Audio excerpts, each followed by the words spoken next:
Hello, guys, and welcome to the Stardom Cast, your weekly audio source of all things World Wonder Ring Stardom. I'm your host, Rob Goodwin, and I am joined as ever by Mr. Matt Turner. Matt Turner, goodbye, peace. How are you? Rob Goodwin, friends and family of the Stardom Cast Army. It was a historical weekend, my friend. Houses were packed. New record gates. I'm not talking about Lucas Oil Stadium for the Royal Rumble in Indianapolis, Indiana. Rob Goodwin, I'm not even talking about Korakuen Hall for Supreme Fight, which we're going to spend majority of this show talking about. I'm talking about the Sweetheart Church Dance this past Saturday as my wonderful wife was the Saya Kamitani of Bangor, Pennsylvania, because she sold that baby out, buddy. She sold that baby out. So dance starts at 6. Amber tells me to try to get there a little bit early. It's like, no problem. I pull in the parking lot and, I got a little bit of a walk in here because there was a lot of cars there. I walked in, I'm like, this thing don't start for 20 minutes. And we are hanging from the rafters, brother, sold out. Wow. So I was like, and I did give Amber the heads up. Whatever you need from me, you just let me know. However, Royal Rumble's at 6 o'clock. I have a feeling the women's match is going to start the Royal Rumble. So I'm just going to go over in the corner. I'm going to put it on my phone. Then after that, whatever. And I did tell her I need to leave at 9 for the Stardom show. No problem. So I get there and I was like, you need me to do anything? No, we're good. Sit down. Guy comes over. I was like, yeah, I'm not going to drink. I have water. And then I pulled the U. I got a tea. Nice hot tea, Rob. I was like, you're rubbing off on me. So I'm sitting down watching the pre-show, and then all of a sudden, this fancy gentleman comes and he gives me a cup full of ice and cinnamon whiskey, which I did sip on, and it was lovely. So watched the Royal Rumble. As soon as that was over with, took my phone down, and then hung out for a little bit. And then 9 o'clock, I did come back home to my lovely home front to watch the fantastic Stardom show that we were going to talk about. But yes, a lot of packed houses this past weekend, not only in Korakuen Hall, not only at Lucas Oil Stadium, but at the Church Sweetheart Dance. But not only did they do the most ticket sales, they did the most sales they did for the raffle, for the 50-50, and for the lotto tree. So yes, smashing records left and right, that wife of mine's doing. And here was me thinking that Sum 41's final show ever was the hottest ticket in town. Clearly, it was the Sweethearts Dance. I mean, the big question I think we're all wondering is, were you treated as the princess that you are? Because sometimes I feel like you're not, Matt Turner, and I feel like you need to be wooed. I need to be wooed. No, I actually, this is the only dance I was not formally asked to. I was just told to be there. So I was like, just told to be there. How romantic. Yeah. And but I was like, I guess my out was I'm going to watch the Royal Rumble, and then I'm leaving early to watch Stardom. So I guess that made up for the fact that I didn't get a bouquet of flowers, my friend, or I didn't get a tiara. Unbelievable. Or I didn't get asked while Double Frontier was playing. You know what I mean? So take the good with the bad, buddy. Take the good with the bad.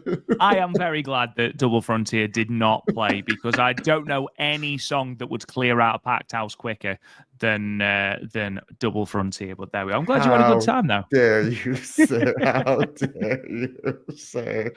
But no, man, I'm good. Fair. I'm that's good. How is that? Because Natsupoi's a great singer. That's not fair. Natsupoi's a really good singer. It's just Tamara drags it down. Oh, how dare you, ladies and gentlemen! I so hope they're in Vegas and they come out to one of their 3 songs that they have. Oh my goodness! But no, brother, everything's all well. I mean, I'm so obviously we're recording this out on a Tuesday just because I can't record Thursday. I can't record Friday. Rob has football on Wednesday, so we decided to record this on Tuesday. So this way, if any crazy news drops Wednesday or Thursday, and we're like, Matt and Rob, how come you're not talking that Rhea Ripley is coming to Stardom? Well, because usually news drops after we record. So I'm just throwing that out there. Absolutely. We are cutting it fine somewhat in terms of the news, because news tends to drop either on a Thursday or a Friday, which means that almost instantly, because this podcast won't drop for our lovely free feed listeners, won't drop till Friday. So I can guarantee that all of the news is almost entirely out of date. So prepare yourselves for that, ladies and gentlemen. But yeah, I'm good. I have got a formal apology to make, which I'm hoping Kirsty. No, never apologize about Tam. I swear to God, if there is a Meltier concert and you make me go, I'll be so upset. At the smear. We were talking off air yesterday for like 20 minutes before we hit the record button because we're planning out. Looks like Thursday's jam packed, and then looks like all the other days are kind of spread out because of and we're not sure what we're doing because of WrestleCon. Speaking of which, I meant to text you this, but we may as well talk about it live on air. Did you see they announced their first guest for WrestleCon? I did. Mike Tyson. Did not expect that. There we go. I'm not going to lie. I probably aren't queuing up for him. But that he's there is quite impressive. But yes, the idea of Tam and Natsupoi having this gig at the Sphere with Tam's distorted face sort of plastered on the outside of the Sphere. Oh my goodness. Pixelated. Oh my goodness, folks. So what's your apology for now, Rob? Now you need to make 2 apologies. But go ahead. I have got to make 2 apologies. No, so obviously a couple of weeks ago, I made the statement that wrestling is not ballet. And of course, anyone that has listened to wrestling commentary or knows wrestling knows that it's a Jim Ross line. And basically, it is a sort of show to say that people get hurt in wrestling because it's not easy. And my girlfriend who listens to this show, by the way, which is really lovely considering I don't think she knows a single Stardom wrestler. So the fact that she is willing to sit through me and you talking absolute nonsense for often upwards of 3 hours and is coming to Vegas in order to come and watch wrestling that she has no interest in is quite the achievement. But she did say to me, Rob, how can you say that ballet is not easy? And I was like, what? I didn't say that. Turns out I did. And Kirsty was a ballet dancer, and I will formally apologize because I know how hard it actually was. That no, ballet is not easy, and that is not what I meant. I meant to say that you are far more saying that, no, I was going to say you're far more likely to get hurt in wrestling than ballet. I don't know, never done either, but I thought that I would formally apologize on this podcast and be the bigger man. So there you go, Kirsty. If you are listening, there is your apology. I promised I'd get it in, and there you are. Well, Rob, that might take us to a special Vegas roundtable discussion: wrestling versus ballet. Notice how I wait. For those of you on YouTube, notice I am really good with timing. Notice I wait for him to take a sip of water, sip of drink. Didn't really appreciate that. Thanks, man. Appreciate that. That's what you get for the Tam slander 9 minutes into this podcast. Well, I mean, look, it's going to be a sad podcast in some ways because Natsupoi is now Natsupoi, and Miyu Amasaki is now Me Too Amasaki. So it's what's Starlight Kid? You're on a roll. We're on a roll. Star. Give me time. I'll have a think about that. Star twice, kid? No, it doesn't work. You can't hit a home run every time. You got to hit a few singles, buddy. It's okay. Absolutely, nobody bats 1,000, do they? Anyway, ladies and gentlemen, thank you so much for bearing with us. But yeah, obviously this is being recorded on a Tuesday due to our jam-packed schedules. So again, if any of this news is out of date, I apologize. Obviously today we're going to be talking mainly about Stardom Supreme Fight in Korakuen Hall that saw the first red belt title defense in Korakuen Hall for over 4 years. Every time I say that, it sounds such a long time. And I think, yeah, that actually was how long it was. Obviously, Micro knew Tommy Hayashishita in 2021, the one before that. And it was a stellar show topped by 2 incredible matches. It really, really was. And I don't think that's hyperbole to say just how good that semi-main and main event were. And I think it's interesting because we're going to talk about it, obviously, about which match was better or which match we preferred, which again, it's like asking you what your favorite flavor of ice cream is. There's no real wrong answer. They're all amazing. But especially on Cage Match preferred the Artist of Stardom Championship match. But I know that the Saya Kamitani and Suzu Suzuki match got almost universal praise all over social media. So I'm really looking forward to discussing that. Obviously, a great show. Obviously, records broken, not just at the Sweetheart Dance, which is the more important record. Let's be perfectly honest. I'm hoping that old Matt Dave Meltzer Turner will be releasing the actual numbers and gate for that show a little bit later on. But before we do any of that, Matt, before we even entertain this great company we call Stardom, what is coming up on our Patreon this week? Patreon alternate commentary that is in your feeds is the well, again, we're starting our Mina month. It is in February, and we all want some Mina. So our very first match that we did for alternate commentary takes us back to the 2023 5-star Grand Prix, the final night, as Mina Shirakawa takes on one Saori Anou. Our alternate commentary for next week will be Mina Shirakawa challenging Saya Kamitani for the Wonder of Stardom Championship. This was at the show in Hiroshima. This wasn't the title change in for All-Star Grand Queen. This is the match that Mina Shirakawa gets her injury in. The main reason why I want to do this is because that match is awesome. I know a lot of people kind of tend a little bit to look at the injury that happened in the match, but I want to just call this match with Rob when we record next week because it is a phenomenal match. Yes. We also released at the beginning of this week my roundtable discussion, my what if with one Scotty Wrestling. What if we were to fantasy book a show between Stardom and Tokyo Joshi Pro? That was fantastic. And then our roundtable discussion with Allison Danger. You might be saying, Matt, what's the topic? It's just a roundtable discussion because we go all over the place. And Allison's always entertaining. This is a really, really fun conversation. It was so great to have her back on the podcast. And then later on this week, we will be releasing our tag team breakdown with one me, Andy Header. I don't know what match we're doing. We are definitely doing a Mina Shirakawa match just because since now Andy Header is taking part of a lot of the editing, I gave him free reins to pick any Mina Shirakawa tag match for me and him to break down. So that and so much more coming up on the Patreon feed over the next few weeks. And as always, if you're a member of our Patreon, one, we thank you.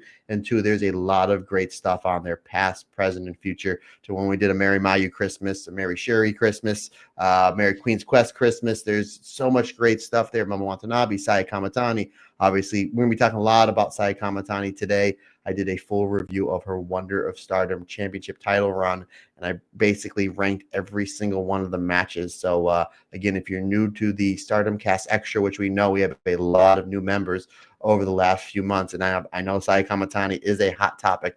There's a lot of really great Saya Kamitani stuff on there. Alternate commentaries, roundtable discussions. I mean, you name it, it's there. And literally pennies on the day gets you these shows early and ad-free. Absolutely. And already, we've got so much Saya Kamitani content in there. I imagine we are going to be piling even more in over the coming months, especially if this red belt reign is anything to go by. Let's get into some news then. Obviously, not a great deal to discuss since the last time we were with you, but there's enough to be getting on with, of course. You mentioned, Matt, we won Mina. Unfortunately, Mina Shirakawa, it was announced this morning, sustained an injury at Korakuen Hall on February 2nd. And she will be withdrawn from shows. There's no timetable for her release or indeed an explanation as to what the injury actually is. I'm hoping it's nothing major. I know that obviously she didn't leave Korakuen Hall under her own steam, but that was storyline, one hopes. So fingers crossed, whatever it is, isn't too serious. Because especially as the US comes up and, the Las Vegas shows are, as we were talking about last night when we were doing our alternate commentary, it's just over 2 months away. So fingers crossed it's nothing that takes her out of that, Matt. Yeah, and again, I don't know. I wasn't stooged off to anything, and if I was, I wouldn't say it. But to me, after the match was over, it looked like it was an angle. And I even said, I hope that they pull this out and they take Mina off some shows because it looked like they're doing this to build Rena up and maybe even for a championship match because Rena did hit the Pink Devil on the chair, and then Micah had to physically carry her out of the ring. And I was like, oh, this would be a cool angle. Obviously, I don't know if you want to take Mina off shows because she's a huge ticket draw. At the same time, there's so many ticket draws on this in this promotion that maybe you can take her off a week or two of shows. One, give her a little bit of vacation, and two, to sell this. Again, I don't know, but to me, it looked like it was an angle. And then it was reported earlier this morning that she's going to be off a few shows. And then Rena immediately retweeted that the post that we are Stardom. See that, yeah. And then a picture of her standing on top of Mina. So again, I don't know this for sure. No, but none of our friends that work at Stardom told us otherwise. This is just going off what I know from pro wrestling, my pro wrestling brain, that it looked like to me it was an angle. And again, I thought this was going to be an angle as soon as I saw them Micah carrying Mina out to the back. So again, if that's what it is, I'd rather for an angle than a real injury. One, we don't want anybody injured, especially Mina. And two, what does this do for Rena? Moving forward, does she have a big match coming up? Oh, yes, she does. She has a Wonder of Stardom Championship match coming up, and a match that she'll probably eat the L on. And then where does Rena go from there? Boom, right into a program with Mina Shirakawa, your biggest worldwide star because of what she's been able to do in AEW the past year and change. Your biggest worldwide star in this company. So, again, I'm hoping it's an angle. If it is, it's done really, really well. And Rena is going to benefit a lot from this, not only going into the Starlight Kid match, but coming off, because it does look like that they're going to go into a program with her and Mina Shirakawa. Again, I could be wrong, but that's the way that I just see it. And I'm glad we're talking about it, partner, because we didn't talk about this off air. Let's say are you in the same vein with me? Do you think this is an angle, or do you think Mina's just really hurt? Hilariously, well, not hilariously, but ironically, I read this news about 30 seconds after I'd actually watched that match. Oh. So the timing was incredible. And I was like, well, that has to be a work, the amount of damage that Hate were doing to her. And we'll talk a little bit more about it when we actually get into the match itself. My big thing is that Tekla needs a win, because her entire thing is sort of disruption and, idol killing in particular. And one of those idols that was almost immediately highlighted was Mina Shirakawa. And obviously we've seen her lose to Natsupoi. We've seen her take a beating at the hands of numerous other people in the lead up to these shows. I think she needs a win. Otherwise she begins to lose a little bit of her aura and, a little bit of her legitimacy. And I think shelving Mina Shirakawa plays into her character of idol killing. And I think that could be something to do with it as well. Again, obviously, there's absolutely no confirmation that this is a work. This might be a way of covering up the injury. If it is a way of covering up an injury and giving her time to rest, I think it was done very, very well. Made Rena look like a killer, made Tekla look like a killer, and actually made Hate in general look like a killer as well. And this was all on the free YouTube match as well. So that's good call, I thought this was really, really well done. Obviously, if Mina Shirakawa is injured, we wish her nothing but the best. And obviously, we hope for a speedy recovery, not before she's ready, which is what we always say.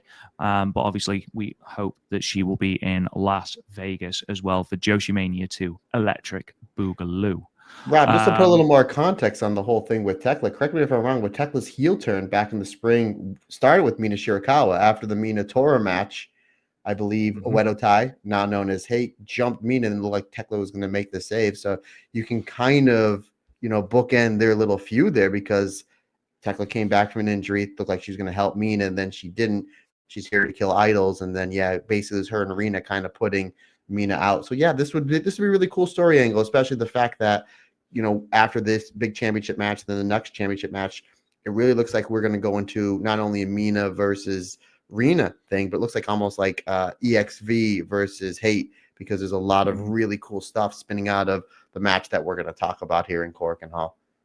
Yeah, there's a lot of moving parts, because obviously it started very much centered around Tekla and Micah, and has finished centering around Mina, Rena, and Tekla. So they've set up a lot of stuff from that match, and that's obviously going to be, I'm sure, revisited over the next couple of weeks on the Stardom World shows. But speaking of Las Vegas, Matt, now you've often said to me that I've taught you some English phrases. And you You and know, Ozzy Osbourne, the two best people to learn from. absolutely. If anyone has the best grasp of the English language, it is certainly Ozzy Osbourne, who never ceases to amaze me with the things that he comes out with. But one of the phrases, my friend, and it's one that I'm not sure I've used on this podcast before, is you spend hours waiting for a bus and then two turn up at once. It's almost entirely localized to London buses, but there you are. The premise is still the same because we waited for Stardom confirmation of a show in Las Vegas. We got that for Thursday, April 17th at 12 p.m. We're still waiting, of course, on a venue for that. But then the following day, Stardom announced another show in Las Vegas. They will also be running Friday, April 18th at midday as well. This has got a venue. It's going to be in Meet Las Vegas. It's as a part of the Prestige West Coast Pro DPW sort of conglomeration of shows, which, looking at the timetable that they've got going on, there are some really, really exciting shows. This is where Marvelous are going to be running at 11 p.m. on the Thursday. Obviously now Stardom at 12 p.m. on that Friday. Deadlock Pro, who are perhaps one of the most exciting indies in the entirety of the United States, they're going to be running on the Friday. Dragon Gate and Pro Wrestling Revolution, they're going to be running in this as well. I'm really excited for this. And obviously, I'm hoping that this is coming off the back of the success of the Philadelphia show, the sort of the buzz around Stardom during WrestleMania week, where they sold out the ECW arena twice. They saw from the meet and greets and everything like that, the sort of almost rabid fan base that Stardom have in the West. And I'm hoping that these two shows, which I have no doubt whatsoever that both will sell out. I anticipate that both will sell out. But I imagine that this will give the higher ups in Stardom and in Bushi Road another wake-up call to say, look how much Stardom means to fans in the West. And maybe, just maybe, that will give them sort of maybe a push to do a little bit more. But we'll see. We'll see. That aside, great news that we now have two Stardom shows to attend. I made mention a few weeks ago at when Hanako was wrestling, like on the I think it was like the final battle pre-show, or even when we covered Battle in the Valley, we're like, one Battle in the Valley was, I believe, Sunday, and then it was a Saturday or Sunday, and then the AEW's Casino Gauntlet Battle Royal was that Wednesday. And I was like, well, Micah might be in there, this person might be there, because why would they fly them over for just one show? And we've seen they flew Hanako over for a dark match for Ring of Honor for just one show.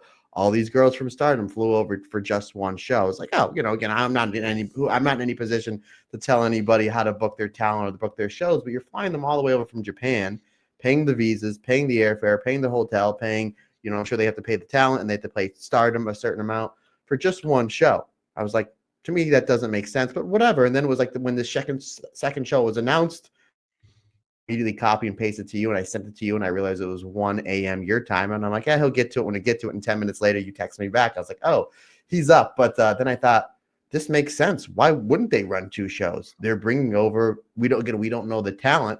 It could be anywhere from 10 to 30 wrestlers. We don't know. Why wouldn't you run a second show? You're already there. You're more than likely going to do, two meet and greets or your WrestleCon or whatever. Get the most bang for your buck, and you're absolutely right. There's a good chance, depending on the size of the venues, because we don't know. I didn't get a chance to do enough research to see what these venues hold. But if they're holding anywhere to 800 to 1,000 people, surely these Stardom shows are going to sell out because of the buzz, one that's around WrestleMania weekend, because everybody just wants to go to as many wrestling shows as possible, which obviously me and you, partner, are going to do, especially that Thursday, because that's going to be a gauntlet of fun, my friend, that's for sure. And then you're having the hottest promotion in the entire world coming over that we only get to see a few times. I mean, this is only, as far as solo shows go, this will only be the third and fourth show. Oh, no, I think they did run back like in the EO run. But I mean, as far as the WrestleMania weekend, you had the one back at 2019 and then the one last year. and they drew bigger houses. And Stardom it's the hottest in the 13 years this company's ever been.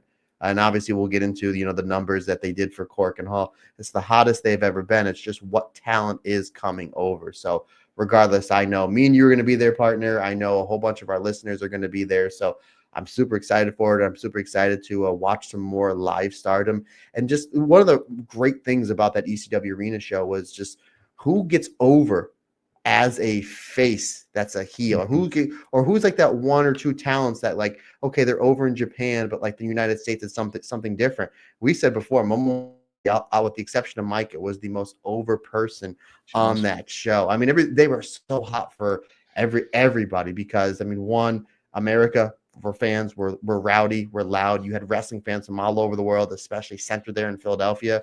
So especially centered there in the ECW arena. So, I mean, every single Stardom wrestler got an amazing reaction that they're not really used to. And I think they're going to do the same in Vegas. So, yeah, I'm super excited for it. Makes sense. Why not run 2 shows? And again, I wouldn't be shocked on some of these shows on the collective if we do see some Stardom wrestlers, very much like we saw Sherry versus Masa Slamovich in a phenomenal match at GCW versus the World. So I wouldn't be shocked if you see somebody on Spring Break. I wouldn't be shocked if you see Josh Barnett pull somebody from Bloodsport. Sherry. So what was that echo? But yeah, I wouldn't be shocked if you see them on some of these other shows. But yeah, super excited, my friend. The fact that we're going to be going to 2 Stardom shows back to back, and I don't even need to leave the country. Obviously, you do, but that's another story for another day. But no, it's exciting. It's exciting, really cool stuff. And once again, just when we think we're going to go to see Tokyo Joshi Pro, Stardom wrestlers trumped it, because last year, remember, we were going to go see Tokyo Joshi Pro, and that's when they announced the Mayu meet and greet, and I'm like, sorry, Tokyo Joshi Pro, but the Icon wins. So when me and you were texting, I think it was earlier that day, we're like, yeah, Tokyo Joshi Pro is running, I think 11 a.m. I was like, yeah, let's go to that. That'll be fun. And then Stardom comes up, they're running noon. So sorry, TJPW. We will eventually get you, maybe in Japan, later this year, beginning of next year. So again, fingers crossed for that. But yeah, I mean, how can you be nothing but less than excited for 2 Stardom shows, my friend? And again, folks, if you are going to any one of these shows, please make sure you hit me and Rob up, or if you come and see us, come and say hi, because the general idea is we're going to try to get standing room tickets. So this way we have more room to move and more room to go get beer. So, so that's just the main thing. Yeah, stop over and say hello to us. Rob, it looks like you're looking at a screen and I see you typing intently. Are you looking? My guess would be, me knowing you as well as I do, are you looking to see how many people these 2 venues hold? Not even, yeah, well, yeah, of course it is. So in terms of the largest room, it looks like it has a capacity of up to 1,136 people. Now, that is a seating capacity of 476 and a standing capacity of 615. If you take out some of those people in terms of an entranceway, in terms of a ring, I would say you are looking at a similar sort of capacity to the ECW arena. So I believe they drew, was it 950? I think the official number was for the ECW arena. I imagine that should they sell out Meet Las Vegas, that you're looking at high 800s, 900s, with obviously the capacity and things like that. But yes. Oh, I'm sorry. The one thing that'll be interesting with all these companies running that same venue, who's going to have the highest amount? That's going to be something really interesting. Like, what company is going to have the highest ticket drop? Will it be Stardom? It's a probably good shout that it will be Stardom. But again, because it's the hottest company going right now, and the fact that it's not like that you can come and see them in the United States anytime you want. So it's going to be very interesting. Yeah, absolutely. And they've still got sponsorship slots for the entire weekend, Matt, just in case you want to see our logo on the canvas. So according to Prestige Wrestling. So yes, that's going to be exciting for that week. Obviously, if we can, I would love to go and see Dragon Gate, because again, I know that Kirsty's not a massive wrestling fan, but the thing that she enjoyed most about Pro Wrestling Noah was the sort of quick-paced athletic juniors, and that sort of Dragon Gate's wheelhouse. So I think she'd enjoy that. So we'll see if we can get to that. If not, I'm sure it's not the end of the world. Sareee-ISM, Chapter 7. was the quickest sellout they've ever had. As it was announced by the official Sareee-ISM Twitter page. As we announced last week, the main event has been confirmed, a singles match, Sareee versus Saori, in what is a dream singles match. Let's be perfectly honest, the first time in nearly 15 years it's happened, only the second time in history that it's happened. Also, on that card, it was announced that it was going to be a mystery opponent that was going to be facing, was it Misa Kagura? I can't actually remember what the, let me just get that up 2 seconds because I've completely forgotten who it was going to be against, and that's extremely poor from me. Miku Kanai.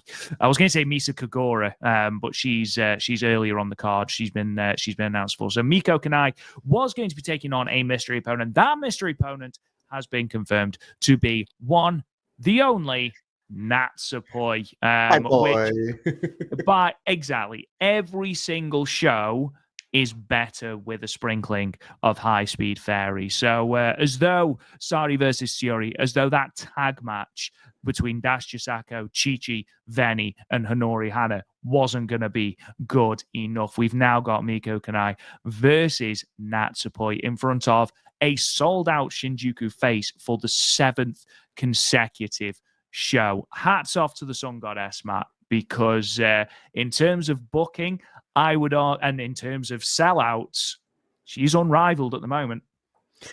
I tell you, one really cool thing is that she basically said in preparation for this match, she's taking no bookings for like 4 or 5 weeks. Like she just wants to prepare, and that's so old school. Like it's good. It's so good. So now, Rob, I'm not one to speculate, but I'm going to speculate. And I think I know I mentioned this to you off air, and we talked about this a little bit last week. So again, Natsupoi, Stardom contracted wrestler, another one on this Sareee show. Sareee not taking any bookings for over a month to prepare for the Sherry match means that she's probably losing, because obviously Saree's a freelancer, means to me that she's losing on income by not taking any outside bookings. That might mean to me that she might be getting money on the kind of, not on the slide, but maybe she's kind of signed maybe a part-time contract with one Stardom. Again, I have no sources. I'm just purely speculating. When you're Sareee and you're making money, really good money being a freelancer, and then you're like, yeah, I'm not going to take any bookings for right around a month to prepare for the Shuri match. Again, great way to plug the match. The venue's already sold out. Now you're just selling pay-per-view tickets, which, I'm all for. And we've seen that Stardom is already kind of pushing the pay-per-view links out there. And as we're getting towards the end of this month, beginning of next month, because I think it's March 10th is the show. March 10th. Yeah. I think we're going to see Stardom pushing out the link more and more on their social media. So again, purely speculation, but what makes sense, make all the sense in the world. If she's not taking bookings, she's losing income, not unless she's getting income funneling in from a prestigious promotion like Stardom. I'm just saying. I know I don't have the Chris Jericho 1998 signed conspiracy theory when he was in Washington doing those promos in WCW, but I'm just saying that to me would make sense. But in all seriousness, and I'm kind of serious about that because I really think we're going to see Sareee in a handful of Stardom matches, especially in Yokohama on the 27th of April. That I think we're going to see her in a whole bunch of matches, but with the fact we're getting Natsupoi on this show, and it's already sold out. Again, I mean, this is going to be a great show, but they literally could have just done Sareee versus Shuri, an hour show, and that's it. And it would have sold out. But I'm really excited for it. Obviously, this is one that we're definitely going to be watching, and we're definitely going to be covering not only on the Stardom cast, but probably more than likely on Talk Joshi as well. Yeah, absolutely. Look, we've spoken before, and I don't want to flog a dead horse, so to speak, with the whole Mayu Iwatani and where she's going to be. I suppose when the Stardom talent gets announced for the US, if Mayu is on it, then obviously she's staying with Stardom. If she's not on it, then that obviously will open a huge dialogue, I imagine. But in terms of, if, say, Mayu leaves to go to Marigold, this is something that we've talked about before. Who better to take that IWGP Women's Championship than Sareee? who, you know, has worked in the States, has worked internationally, is a star, undoubtedly a star, has proved that she has drawing power. You know, Marigold shows sold better when she was on the shows. You know, her Sareee-ISM shows have sold out 7 consecutive shows. She is phenomenal in the ring. And she's also said, you know, before, and I know we talked about this when we announced that, you know, the Chapter 7 card last week, she wants to do a Sareee-ISM in the US. You know, why not have the title on top of that? Again, this is purely speculation. We don't know where Mayu is going to end up. But if you are going to do that, you've got Saori going out of her way to mention the fact that she wants that IWGP Women's Championship. She wants it. She's actually said in interviews that she's gone to Taro Okada and said, I will challenge again, but not yet, because I've lost matches and I need to get my win back up. Now she's not taking bookings ahead of how important this match is against Saori. We shall see. We shall see. Sort of delving into a little bit of Marigold before we head into our main event of the show, if you will, which is our review of the Korakuen Hall show. Just dipping into the world of Sendai Girls, because Nanae Takahashi has been announced for their 9th of February show in Shinjuku Face. That's going to be live on Wrestle Universe. She is going to be teaming with Zones against the team of Manami and Chihiro Hashimoto. Now, I was like, that's a really good match. Yeah, that's definitely worth watching. Then I saw what the main event was, which is the tag team champions, Bob Momo Banana, which is without doubt the greatest name in the history of all of wrestling. They're going to be taking on Red Energy of Miyuki Takase and Mika Iwata. Now, you've sold me. Just on those 2 matches, you have sold me. Also on that match, on that card, by the way, you've got Yuna versus Chi-Chi, just in case you needed even more reason to go and watch it. Barbie girl. Exactly. They have got a show on the 8th of February as well in, I think it's Osaka? I think it's Osaka, where it's Mika Iwata versus Takumi Iroha in a special singles match. That's going to be video on demand on Wrestle Universe. So Sendai Girls, like, bang, knocking it out of not out of the ballpark, out of the car park, out of the state with a couple of these matchups. But yes, Nanae Takahashi will be on this card, teaming with Zones against Manami and Chihiro Hashimoto. That's going to be very exciting, Matt. Yeah. Again, Sendai Girls is a really, really fun promotion. So you get a lot of really great stuff, a lot of good underneath talent. Obviously, we've seen them have a working relationship with Stardom, where we've seen some of the wrestlers come over to Stardom and some of the Stardom wrestlers go over there. And it's just, excuse me, it's just been making for a better overall Joshi product. And the Joshi scene just these last handful of months is really just on another level. Like, nobody's even coming close, in my opinion, to touching it. But I tell you what, yeah, that Takumi Iroha versus Mika Iwata match, once that goes up on the old VOD, I'll definitely be watching that. But I mean, between the Sendai Girls show, obviously we'll talk about it at the end of this show, Stardom, all their shows this weekend, and New Blood, which I believe is Wednesday, all are going to be Tomorrow live. Was pretty cool. And then I think there's 1 or 2 live Marigold shows. So yes, even though we're kind of quiet this week on the Stardom cast and no Marigold enter this week, because we are going to be absolutely busy boys this weekend and then recording next week, and I couldn't be happier about it, my friend. No, absolutely not. That Sendai Girls show is going to be sensational. However, that being said, let's delve into Stardom Supreme Fight 2025 in Korakuen Hall. Obviously, a huge announcement was that Stardom sold the venue. Stardom sold out the venue Sunday, the 2nd of February, inside Korakuen Hall. Announced attendance of 1,614 people, touted as a legitimate sellout with standing room only. And you could tell from any shot that this venue was absolutely packed. Now, we've already said that 8 of the last 9 Korakuen Hall shows for Stardom have surpassed 1,000. This now makes it 9 of the last 10.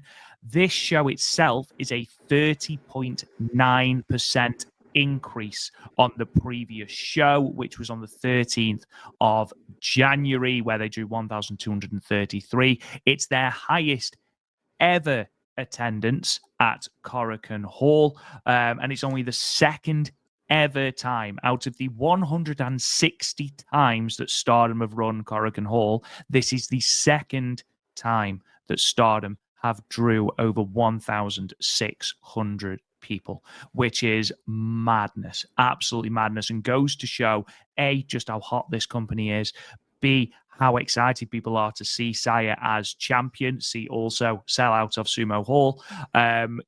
It's an incredibly exciting time, and this crowd were molten hot for the entirety of the show. And again, that previous best, 1,602 people, that has been a record for the past 4 years, past 5 years, actually, should I say. 1,602 on the 19th of January 2020, and that was main evented, if you remember, by Saya Kamitani and Momo Watanabe for the red belt. But huge numbers for Stardom. Again, 30.9% increase on their previous Korakuen Hall visit. Really good stuff. Let's read through some of these results then. So we opened on our YouTube free matches with a singles match. Akira Kuragani and Yuria Hime ended in a time limit draw after 5 minutes.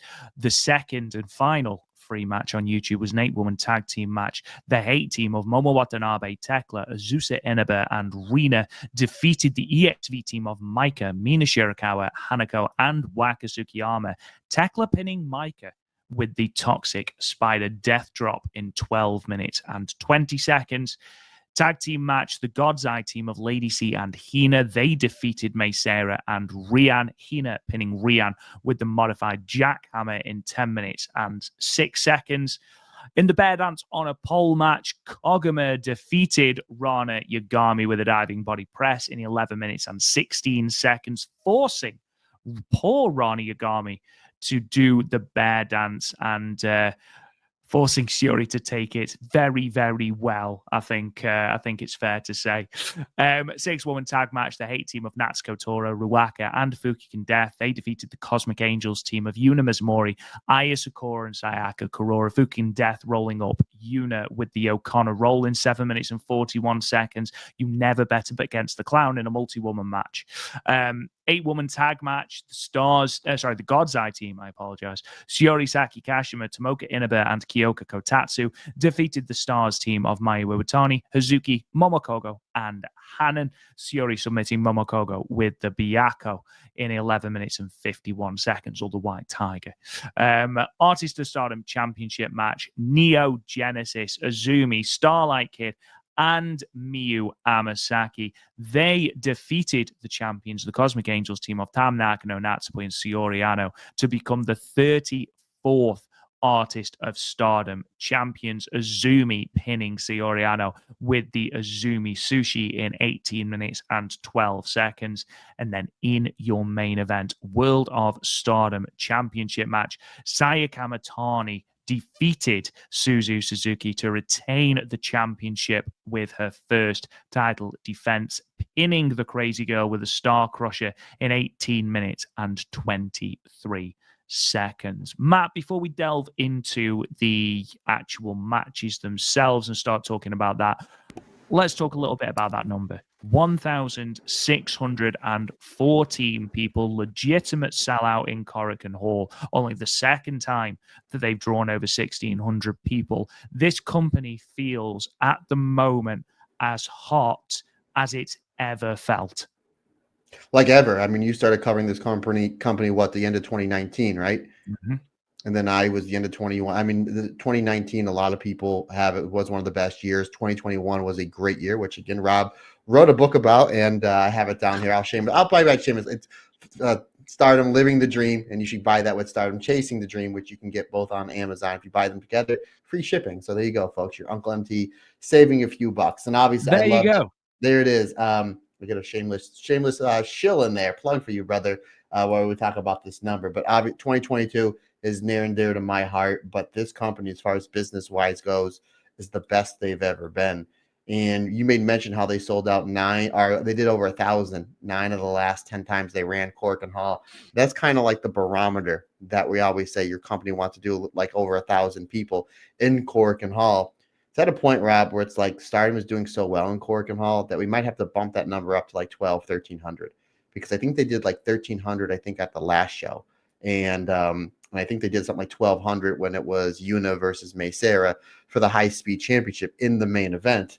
So you look at this number, 1,600 people. Say that, I mean, again, you just mentioned before, they were so loud and so into every single match, every single character, and every single result in the right way, that even if they dropped 400 of these 1,600 people aren't going to come back, that's still 1,200. And again, I just think the new barometer we have to put for Stardom, at least for now, is 1,100. I think they're going to be doing 1,300 for every single cork, and not less if they're just like, hey, we have a pay-per-view coming up. We can't, we have it coming up in 2-3 days. We have Korakuen already booked, because I think they book Korakuen Hall out for the entire year. I think every wrestling company does that. I think that just Korakuen Halls, that's just kind of what they do. But I mean, with the exception of maybe that, I just don't see any way that this company's not doing 1,300 people. I mean, everything that they're doing right now is just making sense. It's clicking. They have so many interesting storylines going on, not just with Saya Kamitani, not just with Micah, not just with Starlight Kid and the White Belt, and what they've been doing with the Artists of Stardom Championships.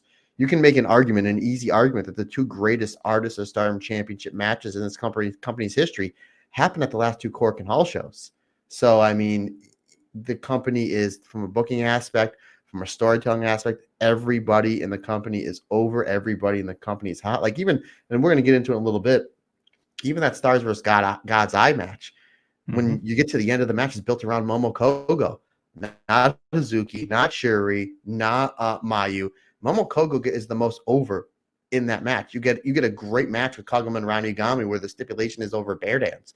And it was a great match, but it got over. And Shuri, who didn't even take a bump, was just like besides herself. So, yeah, you're absolutely right, partner. Again, 1,600. I wouldn't be shocked if 1,300 is the norm. Again, not unless something happens, not unless, heaven forbid, the eye thing happens, which we hate saying because we had so much of that at the end of 2023. And poor Marigold's going through it so much. But at the same time, there's so many people that you can tap on the shoulder of this company and give the ball to for a main event.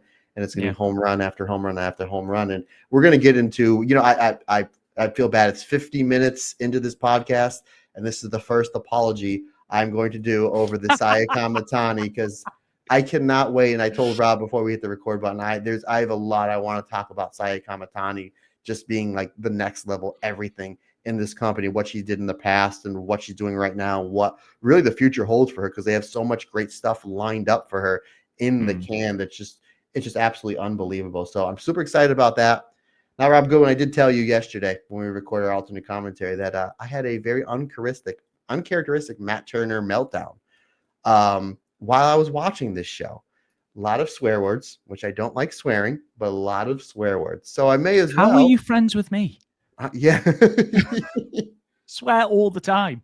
However, sir. So I may as well. Again, I was just like, when it got done and I kind of got scolded, and rightfully so, first thing I thought of is this make great podcasting material. So, Rob Goodwin, before we get into this great show, let's talk about the one negative I had on that phenomenal day for me that was Saturday. Is I was sitting in said chair right here, and on the same screen, I was watching the Stardom show, and the Men's Royal Rumble just started. So I put it on my iPad, which is right over here. However, I have made mention before on this podcast I have a problem with Stage Crowd. I don't know, which is the server that they use for the US pay-per-views. I think it's very easy to navigate. I have no problem. As soon as it takes me all of maybe 20 seconds to order the pay-per-view. It takes me maybe 20 seconds to get on. For some reason, especially during the main events, it pauses and it freezes. However, what Stage Crowd does have is if they do have a link that if it does pause, you hit a button and it quickly reroutes it, and it only freezes for maybe 2 or 3 seconds. So I was doing a little bit during the show. And then during that God's Eye versus Stars match, it really started happening. So I was like, okay, I've had this happen before. The Royal Rumble's over. So now I have my iPad and my computer running simultaneously, watching the two shows. So anytime anyone would freeze, I would hit the button to reload, hit the button. I was like a DJ over here. Boom, boom, boom. Really wasn't missing anything.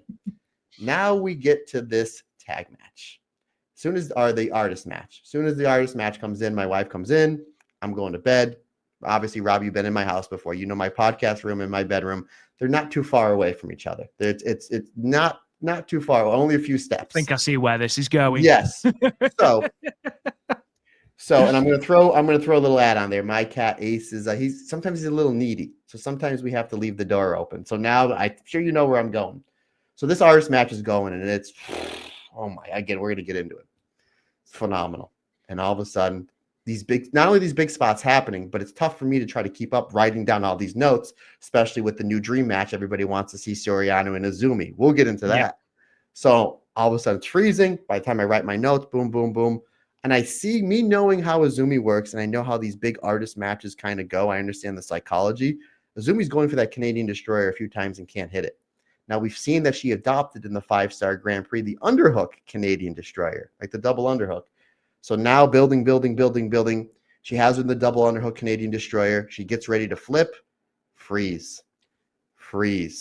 Both my iPad and my computer freeze. I'm like, you've got to be kidding me. And I was like, I'm willing to bet a decent amount of money she finally hits the underhook Canadian Destroyer, and she gets the Azumi Shushi for the 3 count. Sure enough, finally comes back on, new champions. And I'm like, oh.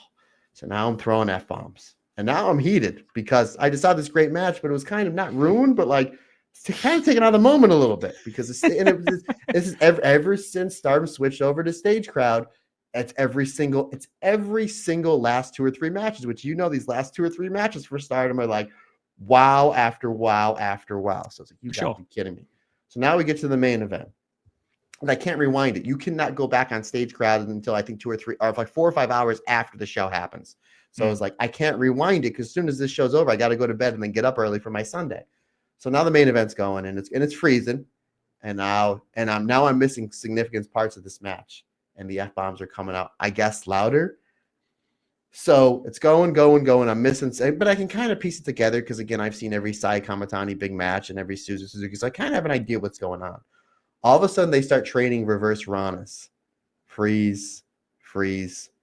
3 minutes later, which 3 minutes is a long time for a match. It is. Rob Goodwin, it finally came back on, and I see Tam in the ring with Saya Kamitani. And again, I kind of had an idea who's going to win at least the main event match. So I was F-bombing this. Finally, it's over. I'm like, let me see if I can rewind it. Can't, whatever. Tomorrow's another day. I'll go back and watch it and figure it out. Sure enough, I go to the bathroom, take my contacts out, brush my teeth, and that's when I realized the door was open. I was like, keep in mind, my wife for 2 days straight has been working on this dance. So I know she's exhausted. So I don't even get to bed, and she goes, you okay? And I'm like, yeah, I'm fine. And I'm trying to no-sell it. She's like, a lot of F-bombs coming out of that room, and nobody was in that room. So I told her what happened. She's like, well, is there something you can say to Stardom? I was like, no, it's the pay-per-view service. But for some reason, it's only me that I talk to Rob. I talk to our listeners. For some reason, it's only me. It's not my internet because it works fine on everything else. So yeah, there was the stage set. But regardless, I went back and watched both these matches back to back just yesterday, and absolutely fantastic. Absolutely, even though my experience wasn't. But it makes for a good story, good sir. It made for a good story. It really does. I'm gutted for you, obviously. Now, I didn't have the issue this time because I believe it was about 4 a.m. my time, and I was not getting up at 4 a.m. I will be perfectly honest. So I actually watched the replay, and it was absolutely fine. But again, apologies for that. In terms of just going back to a point that you made well before all the F-bombs started. And I'm not an F-bomb person, folks. I'm not. Exactly. I've only known Matt swear, I think, 3 times. and twice was during the live podcast. And it wasn't during the actual podcast; it was beforehand. Oh yeah, no, Yeah. okay. Anyway, that was really bad there.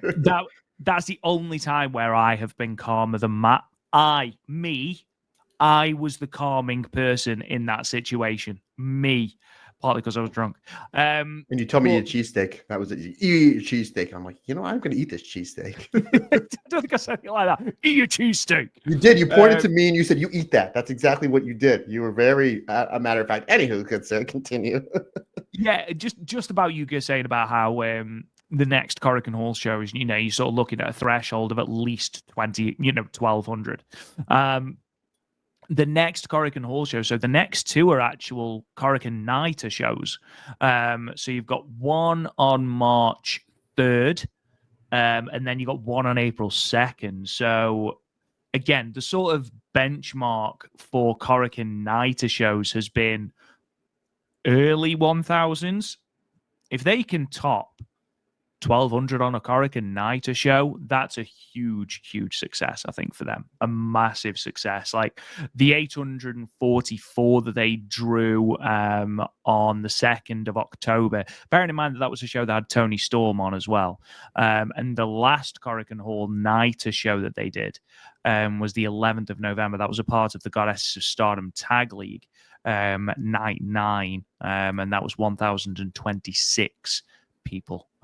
So I'm intrigued to see what they do with those night shows, to see sort of how many people they've sort of retained after this fantastic show and after that huge number. By the way, that show with Meisei and Yuna Mizumori, 1,292. Look at that, buddy. So I'm a round up, you know what I mean? Round up 1,300. Absolutely, always. Well, it's going to be interesting to see how they build the card coming off this for that March show, but it seems like from a financial aspect, Stardom's going to have a big April because, again, Korakuen Hall, you have the two shows in the States, and then at the end of the month, you have the big show in Yokohama. So from a financial aspect, I think that the April this year is going to be absolutely huge. So, yeah, my friend, great. April is going to be such a great month for pro wrestling with WrestleMania weekend. And then literally just a few days after we get off the plane to go back to our respective homes, we got to suck it up and then watch this phenomenal Stardom show, which more than likely, folks, the All-Star Grand Queendom, we will more than likely be doing a live review. But obviously more on that when we get to the month of April. Yeah, absolutely. And just sort of piggybacking on what you've just said, don't forget that on the 8th of March, we start the Cinderella tournament as well. Oh, so oh we've got this incredible lead in as we go Cinderella tournament, Korakuen Hall shows, Vegas, then we go into another Korakuen Hall show on the 24th. And then we go All-Star Grand Queendom as well. So lots and lots of really, really big things coming for Stardom in terms of scheduling. Anyway, looking forward to that. Rob, I want to give you a heads up, my friend. Since the Cinderella tournament is before Vegas, if you longtime listeners of the Stardom cast know, when we do our bracketology, there's almost a time where we need to call a doctor because Rob really, really works himself up. Rob, you've already paid for those expensive plane tickets and hotel room, and obviously we're going to be in the next week or two. We're going to be empty. Uncle MT is going to be swiping his credit card a lot for those tickets, and proud to do it. So I need you. I don't need you to have a coronary on the podcast as we do our Cinderella brackets. Keep in mind, now you did win. You did win last year, so now is the pressure off, or is there more pressure on for you to repeat? So where does that go? I feel like the old adage of, do you know what? It's not even that. It's the fact that Kirsty beat me the first two times we did this, and she doesn't know who half the people are. Like the second time, she legitimately just went for the first person that I said out of the match, and it was right. And I was like, I can't believe this. I watched this company religiously. I podcast about this company. How are you beating me? Yes, I did manage to win last time. He's written 2 books, folks. Two. Legitimately written 2 books about on Stardom. Amazon. Everybody has Amazon. 2 books. Get it on Amazon, folks, right here. Anyway, but yeah, it is one of my favorite episodes that we do. It's also one of the most stressful episodes that we do. God knows who's winning it this year. Like last year, I feel like Hannon was sort of almost not a shoe-in, that's not fair, but Slipper in. A glass exactly. slipper in. There you go. Look what you've done there. I mean, it could physically be anyone. Like there's like 4 or 5 people that it could legitimately be. I'm excited. There's only one right answer, buddy. I'm gonna Is put it more Hazuki? pressure. I'm gonna put more pressure on me and you. It's got to be Hazuki. She wins it, goes to All-Star Grand Queendom. I love me some Starlight Kid, but we got to get that Hazuki wipeout running. What they're starting doing so much right stuff, my friend. It's if we're gonna get Hazuki that wipeout, let's build her up in the biggest way possible. Right, let's get into our matches because we haven't spoken about this, so we do actually need to, I think. So we started, as I mentioned, with the 2 rookies, Akira Kuragani and Uriah Hime. I don't think you can see too much from a 5-minute exhibition match. However, what we did see here, I feel, was almost exclusively positives. I think from an emotion standpoint, Akira Kuragani for me is a very exciting prospect from her facials, from her emoting, from the way she sells. She's a very exciting wrestler. Uriah Hime, everything is very solid, very smooth. That chain wrestling exchange and they had at the start, very, very, very exciting. But Akira Kuragani is the one that initially has caught my eye. And, we did this with the last set of rookies where it was Ron Yagami that caught my eye rather than Sayaka Kurura. As we know, that doesn't mean that Sayaka Kurura isn't great. She's tremendous. But initially, it's Akira Kuragani that's caught my eye in terms of in-ring. Uriah Hime, though, absolutely wins the gear award because that gear is phenomenal. Yeah, she looks really good in that purple. As again, if you're watching on YouTube, you can see on the right-hand part of your screen. Akira does a half-couch bridging suplex, which is actually the first time I cursed Saturday night sitting in this chair when I said, holy bleep, because I was like, whoa, that was super impressive for someone to do on only their second match.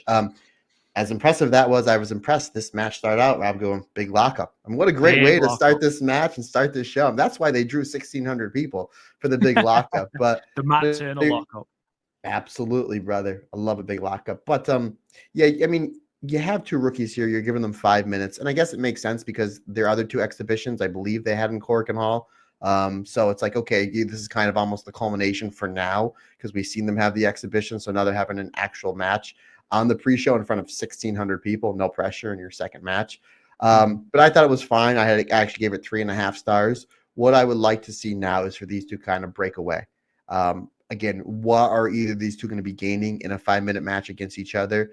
They need to be, and I say it all the time, you need to be in the ring with wrestlers better than you. Again, I understand why they did it, again, because they've had their exhibitions in Korakuen Hall, give them a quick, showing what they can do. Now let's put them in tag matches. Let's put them in multi-person matches. Let's put them in matches where there's going to be a Mayu, a Hazuki, a Momo Kogo, a Han, and so on. I mean, this roster, so on and so forth. And then that's when you see them get better. I just don't want to see them in the ring against each other in a singles match because, again, they're not going to develop. Regardless, second match, blown away by what I see. Again, added to the list of Miyu Amasaki 2.5 years ago, Hanako a year ago, what Matoi's doing, what Rion's doing, not only with her hair, not only with the gang signs, but in ring as well. It's just more great wrestlers training in the Stardom dojo, learning from the Mikas, the Shiris, the Hazukis, and so on and so forth. And they're having this huge, huge audience that is watching them. So they're only going to grow and grow rapidly fast. Yeah, and this for me was the first time I was like, okay, this crowd are up for it because they were really into this match. Even though it was obviously there were still people on me filing into the venue, you could tell that they were really into this. I'm very excited at the prospect of both of these, and I think that the sort of threshold that we expect of a rookie has increased significantly. Like you look at, rookies in the past who've been quite green and, have made a lot of mistakes and, as is absolutely should be the case, they're rookies. The whole point is that they are inexperienced. However, you look at the previous, the last couple of rookies that we've had, Ron Yagami, Sayaka Kurura, Aya Sakura, Rian, Hanako, Yuzuki, and then these 2. And it just seems that the caliber of rookie that Stardom are bringing in at the moment is a cut above anything that they've done prior. Yeah, you're absolutely right. It's almost at a point where it's like we expect more. It's like, you kind of almost feel bad setting the bar too high. It's because you just expect more for them. Because again, look who they're being trained by. And we see this in the New Japan dojo, especially like in the 80s and 90s when you're being trained by like Muda and Hashimoto's over there and Fujinami. It's like you almost expect this. And again, this is, for me, it's not even close, bar none, the best roster in all of wrestling. So again, not only you learning from these wrestlers in the dojo, in the matches, beforehand, afterhand. Again, I'm very lucky that I was trained in Ring of Honor back in 04 when you had Punk, Danielson, Nigel McGuinness, Samoa Joe, I mean, the Briscoes, where it's just like, even if you just sit there in the locker room and just keep your mouth shut and your eyes and ears open, you're going to pick up so much stuff. Stardom locker room is just like that, where they can be learning so much stuff just by being there, just by showing up. So again, yeah, the bar for rookies is set really, really high. And it's going to be interesting to see where all of these other rookies, with Matoy and obviously these two, where they're going to wind up in as far as factions. Because I think we're going to see a lot of faction shake up, especially if Mayu does leave for Marigold. And then obviously we do think that there's going to be a Momo Watanabe face turn. But again, another story for another day. So a lot of questions coming out of, with all these rookies, which is always really good. Always really good. Like, where are they going to shake up and where are they going to be in the roster? But yeah, excellent stuff, my friend. I'm really excited to see what they're going to do on these pair of weekend shows that we have coming up live on Stardom World. Well, I think they've got rather a large match coming up for New Blood, where I think they're taking on Hanako and Waka Tsukiyama, I believe, in non-tile action. You mean Rice or Bread, or now known as Wanako? Wanako. Honestly, it offends me on a molecular level every week that they did not call their team Wanako. After all these like teams that where, it's a Japanese staple that you merge the team names together. Like, come on, Wanako, it's right there. See, I've worked myself into a shoot. Brother. Anyway, let's move on to the second match of the YouTube special. EXV versus Hey. We've already touched on this a little bit. It was interesting, really, because as I said earlier on in the show, it started off very much Mike trying to play on Tekla's Donna Del Mondo past, and Tekla having absolutely none of it. Obviously, Hey to tap before the bell, as we knew they would do. And then it descended into first Waka Tsukiyama being isolated, and then obviously Maika being isolated, Momo Watanabe hitting her with the bat when the referee took the bump, Tekla hitting her with the Toxic Spider Death Drop, and then the assault on Mina Shirakawa. And I think one of the big differences that I've noticed is that Hate, at least at the moment, have been booked considerably stronger than Oedo Tai ever were. And especially in their last couple of years, they feel more dangerous and they feel like significantly more of a threat. Let me just run that back. Since Kagetsu retired, certainly it's the most threatening any iteration of Oedo Tai have seemed. And, watching Tekla get this victory, absolutely destroying Mina Shirakawa, worked really well. Obviously, getting a pinfall over Maika, enormous, no matter how tainted it actually was. And I think Hanako had a really good showing because Hanako was very much given the role of the disruptor in this match, where she would come in and level the playing field somewhat when, Waka was taking heat or Mina was taking heat. Hanako would come in and level that playing field, which I thought was a really good role for her. Overall, I thought this was a really good match. And I think we left with far more questions than answers in the best possible way. Rena looked incredibly strong, obviously ahead of her championship match that does actually have a match graphic now, so it is official with Starlight Kid at Path of Thunder, at the end of the month. I'm very excited to see where this goes because you've got a lot of different possibilities as to where you go. Maybe, and this is what I was thinking of with the injury, maybe, I think we know that Mina Shirakawa has got a choice to make in terms of Stardom and, AEW. We saw her not be a part of the 5-Star Grand Prix. We saw her not be a part of the Goddesses of Stardom Tag League. But we saw her be in AEW. Now, is that going to be a full-time thing for her? If it is, why not do a loser leaves Japan match with Tekla? What a way to get heat on Tekla. Now, obviously, if Mina Shirakawa is re-signing with Stardom, irrelevant what I think. However, if Mina Shirakawa decides, you know what, I'm going to try my hand in America, and if she does that, more power to her. I hope she does tremendous things, as I know she will. But I think that's the way that they should do it. Why not? Because that heat on Tekla goes from there to nuclear.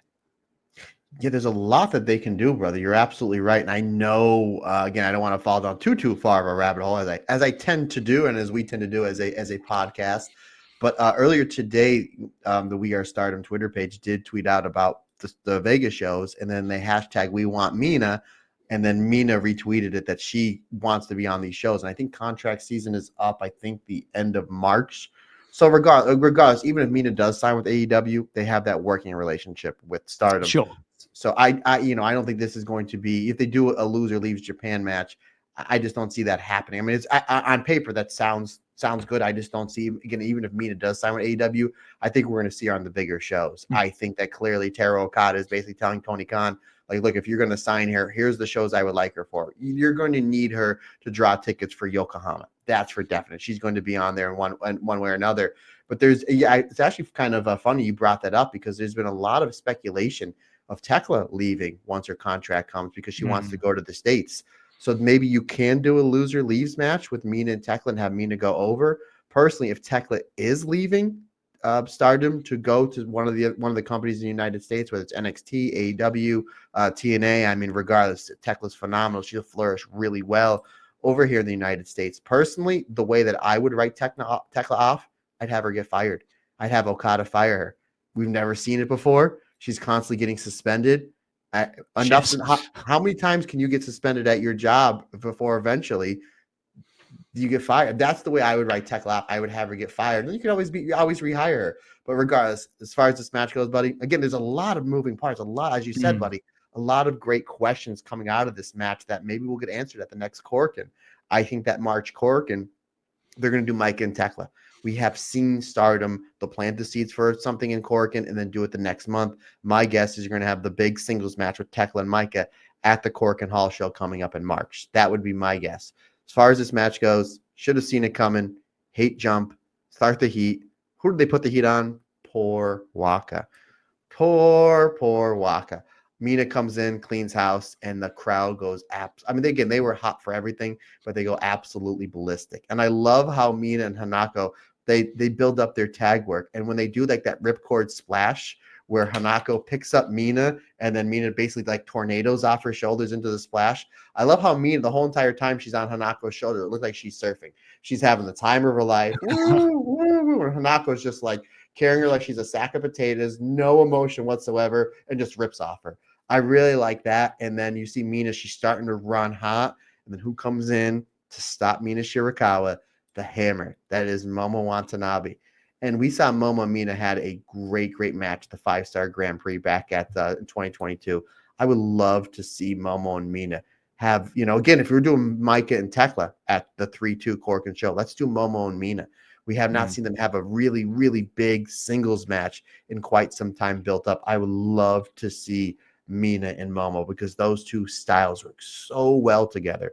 So well. You're absolutely right. Azusa Inaba was terrific. They made sure that she looked great. Again, she's got a big match coming up here at the end of the month at Path of Thunder and Rock and Roll for you Kiss fans.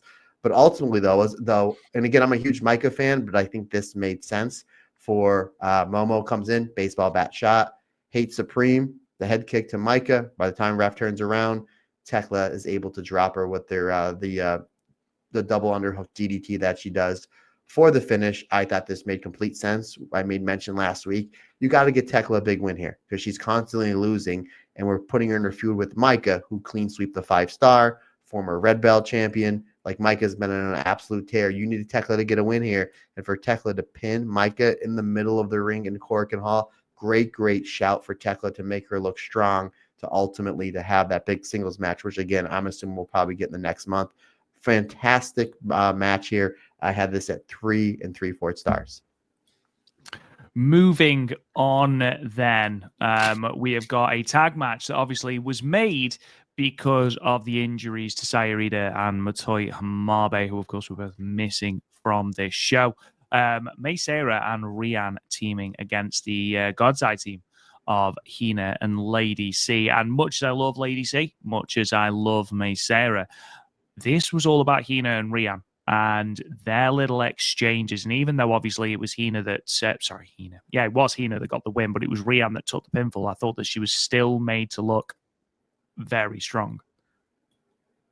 Yeah, you're absolutely right. You have the normal tag team here of Team Classroom running their, in the beginning of this match, running their teamwork on the young Rian, only for Mei Seira to come in and just do her high-speed style offense. But eventually, you're right, like Lady C and Mei Seira, they kind of go their own separate ways. And my note right here, right in the middle of my notes for this match partner was Rian and Hina have phenomenal chemistry. It's just they really do. Again, for how loaded this roster is, who would have thought that you're putting, the young Hina and obviously Rian, who's just basically kind of at the tail end of her fantastic rookie year. And they really hold this match up here. They're really kind of the best part of this match to the point where yeah, I wouldn't mind seeing a singles match between the two of them, like 10, 11, 12 minutes. Ultimately, though, it's the Team Classroom. They hit the 3D, and then Hina hits the modified jackhammer to Rian for the win. Another great match. And again, I made mention last week or two how much I'm impressed of the improvement of this team with Lady C and Heenan, and I love to see them get a proper push, not only for the New Blood Tag Team Championships, but I think them and Wingori with a proper story and a proper build, I think would be a low-key absolute banger for the Goddess of Stardom Tag Team Championship. Again, this tag division is absolutely stacked, and they're doing a great job building teams up that we didn't think 6 months ago would be like, I want to see them in a tag match, like Hina and Lady C, like Aya Sakura and Yuna Mizumori. Fantastic, fantastic match to follow another great match. I had this at another 3 3/4 stars.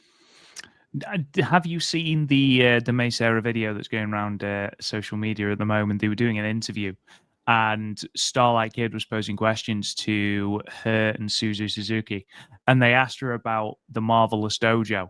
And Mei Seira told a story of how she actually ran away from the Marvelous Dojo at one point. Her bedroom was on the second floor, and basically she's thrown everything out of the window, has shimmied down on like bed sheets to get out of the window and has run to run off. Apparently, the moment that she got outside, got really scared and had to ring them to let her back in.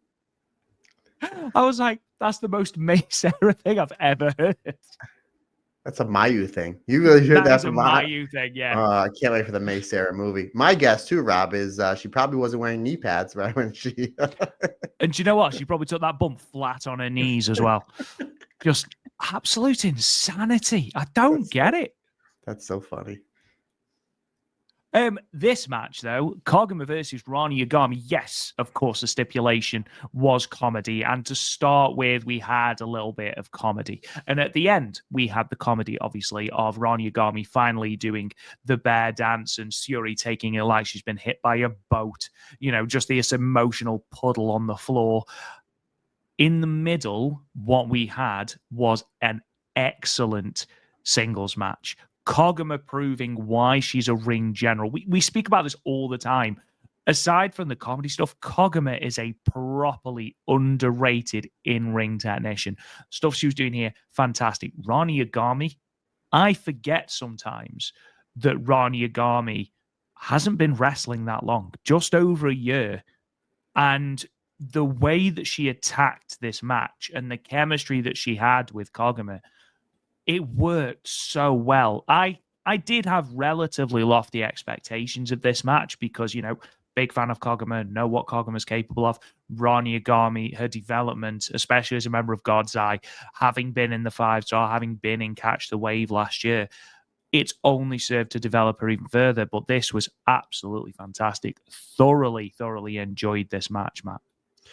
Yeah, you're putting a lot of kind of pressure on young Rani Yagami. Obviously, she had a great 5-star Grand Prix. Obviously, she was inserted because of Ami Sohrei's injury. I thought she did very well here, but you're just having kind of straight wrestling matches. Here, it's like you need to do a wrestling match, kind of a comedy match, stipulation, go make it work. And she sure did.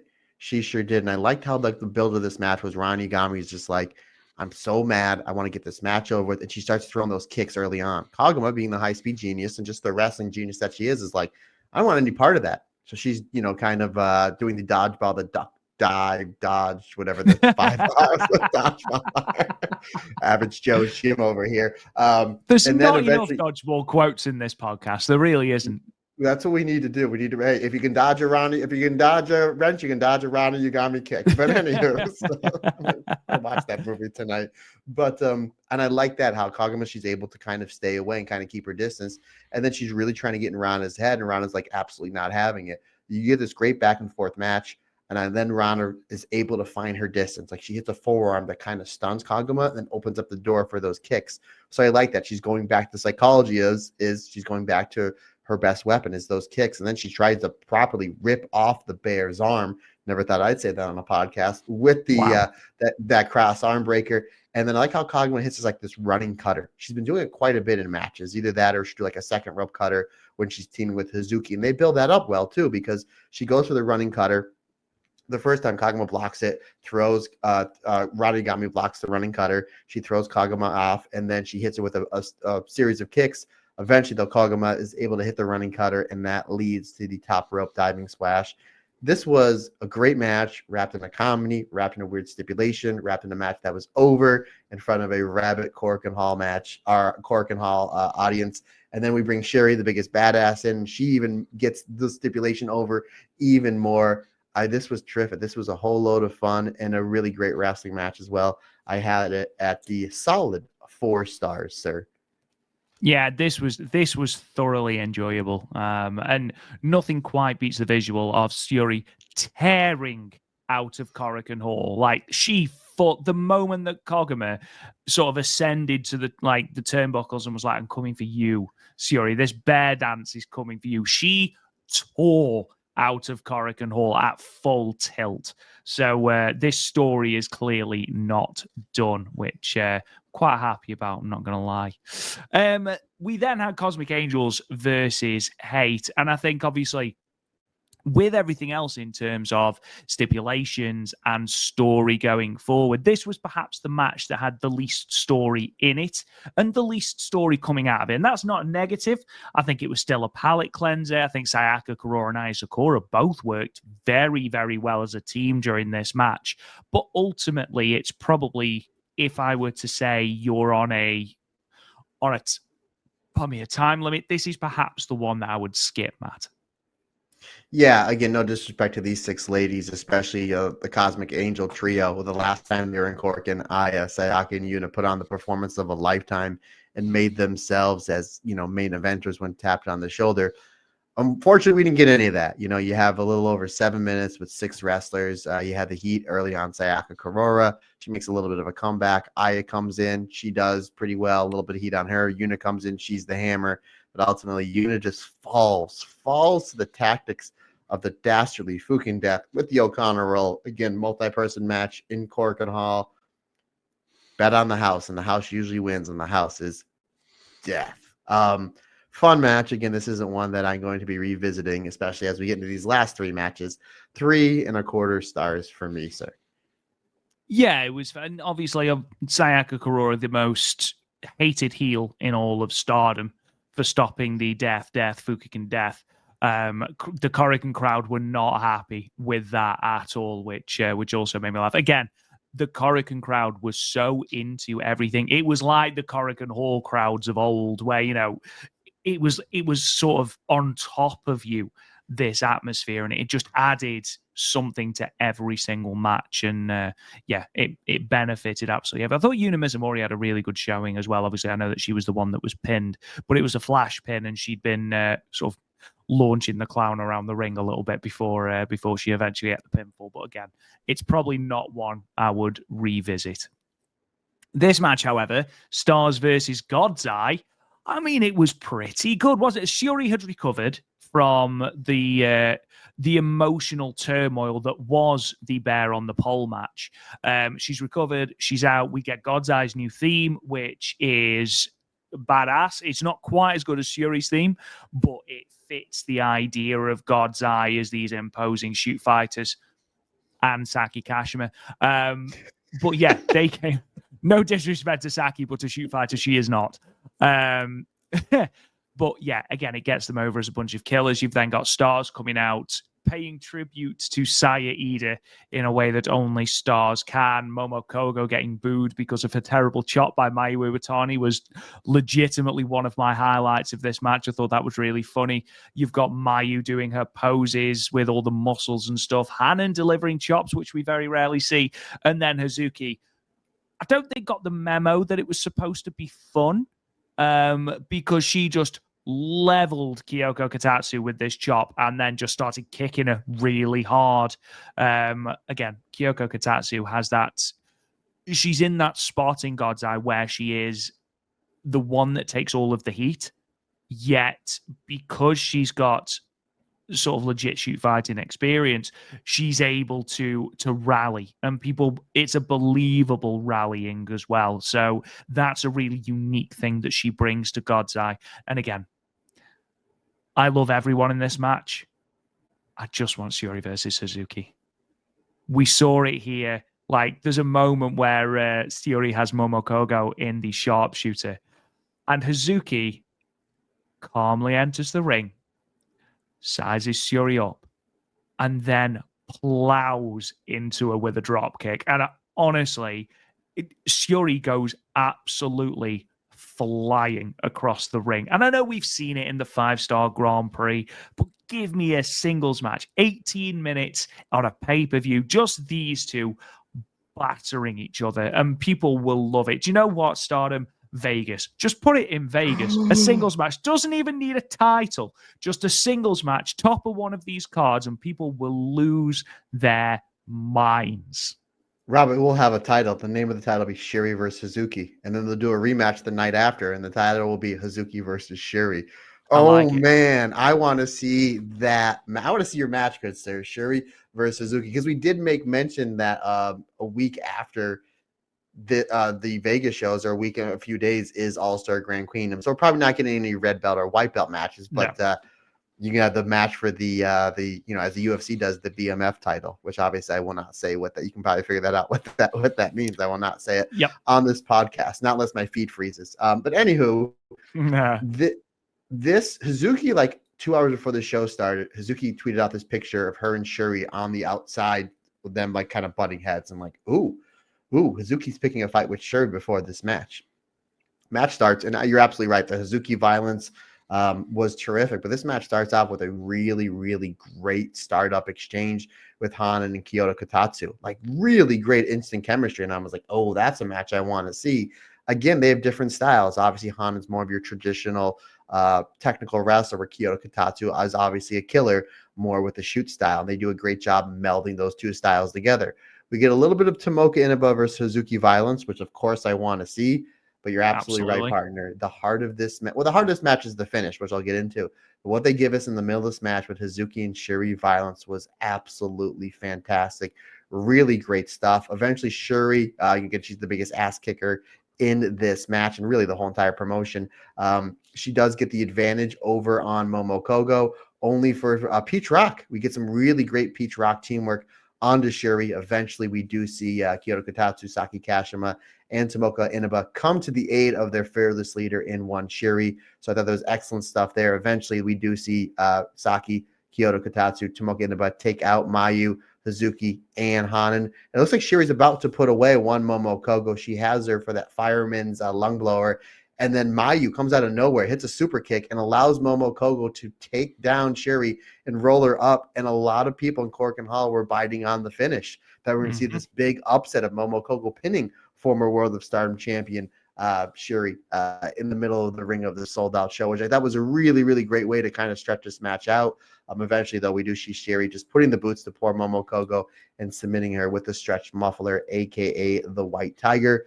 as great as everybody was in this match, I mentioned Hanan and Kyoto Katatsu. Obviously, Saki Kashima played her role really well. Tomoka Inaba is great. Mayu was good here. Shuri and Hazuki was terrific. To me, the MVP of this match was Momo Kogo. She was the one that the fans, especially when she made her comeback on Shuri, getting beat up time and time again, or getting beat up by Tomoka Inaba, time and time again when she was making her comeback. That's where the crowd was at their loudest.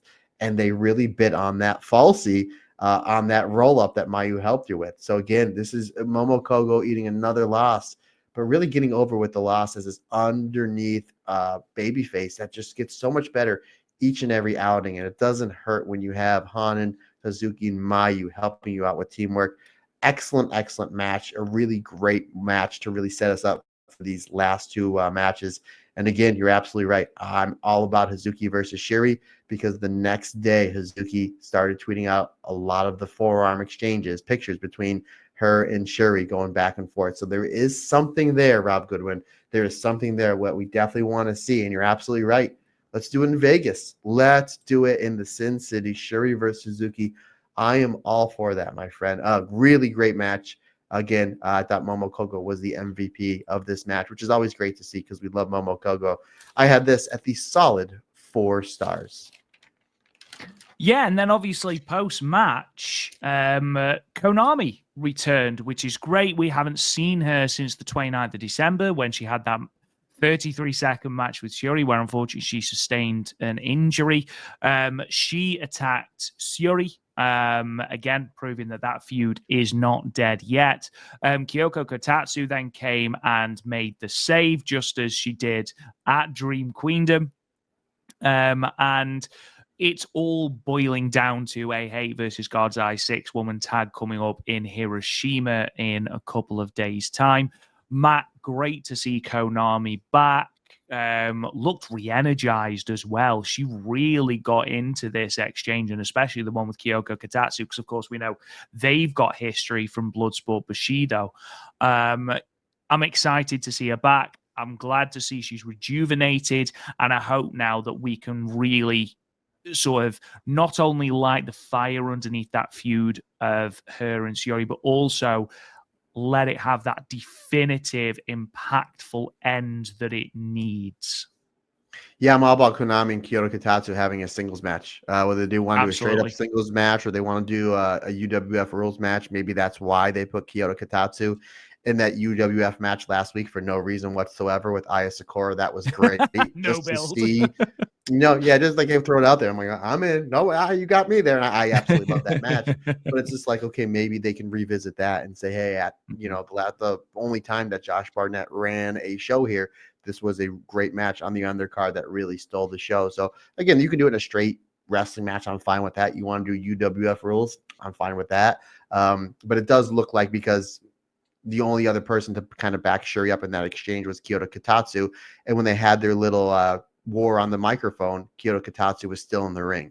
So that means to me that they're definitely doing something with Kyoto and Konami, probably to build Konami up, build her back up after that very fast match we had at Dream Queendom, to build her back up to Shuri. But yeah, I'm all about that. I'm all about building Konami back up, having Shuri finally get that win, maybe close the door on this feud with Konami, and then build Shuri back up for either red belt shot, IWGP, or Rob Goodwin. I wouldn't be too hurt with Shuri maybe making a run for the only belt she hasn't had in Stardom. Not the High Speed Championship. I just realized when I said that.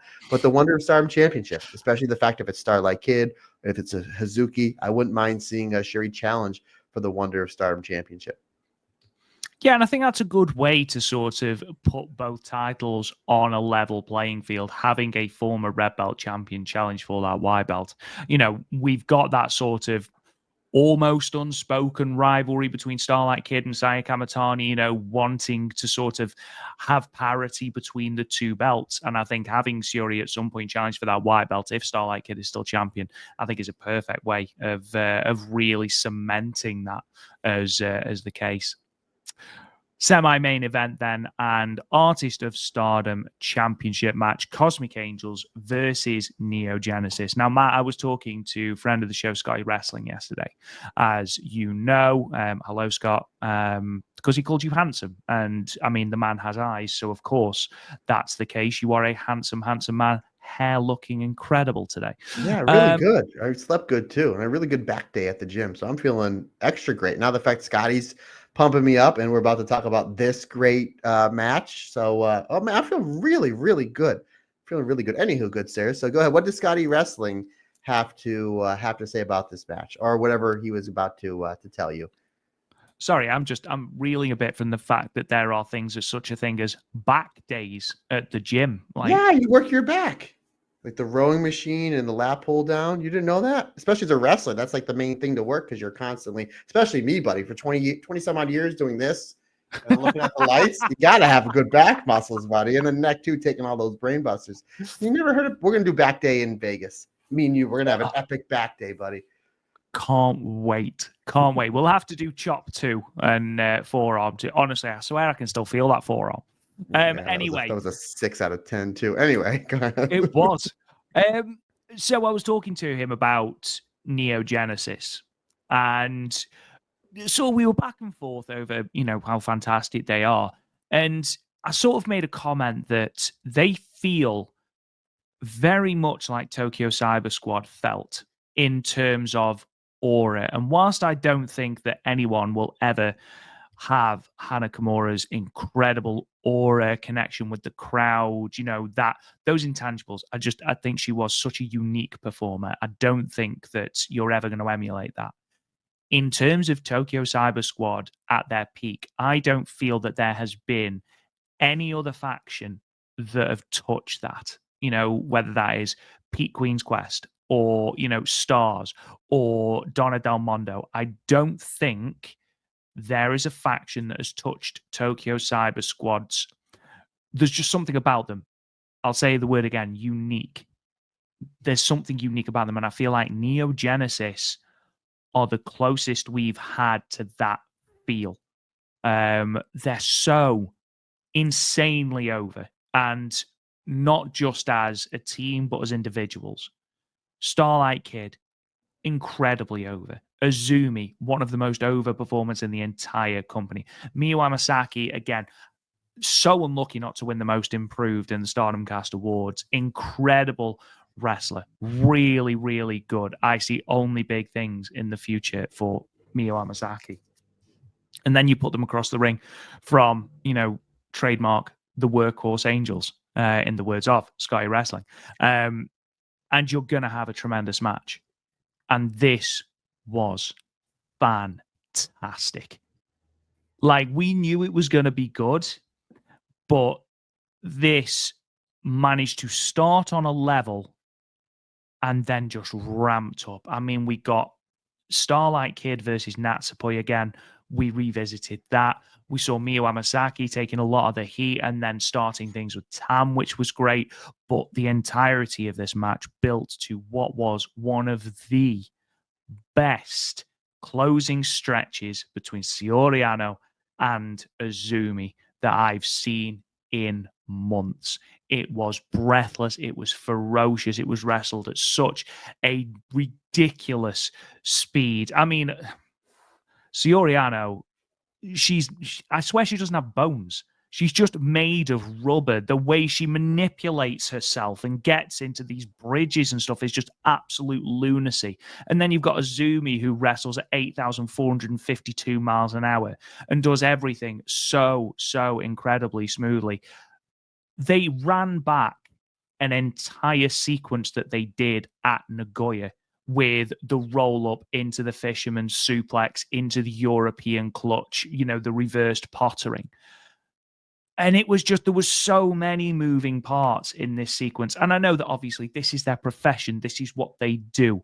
It still never ceases to amaze me with the speed, skill, and crisp sort of execution that wrestlers like Saori Anou and Azumi are able to wrestle with. It's honestly phenomenal. This match blew me away.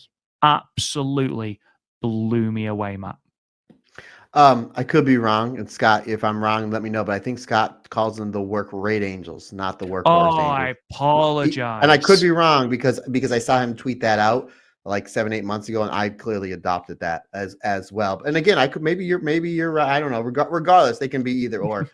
But yeah, you're absolutely right. I mean, you have this really solid show, and it's like 1,600 people. But I think ultimately people were here to see 2 matches, and by no Mhm. means were they disappointed. And again, I made mention when we talked about the successful title defense at the last Korakuen against the other 3 members of Cosmic Angels, Yuna, Aya, and Sayaka, that might be the best artist match of all time. And then this one was even better.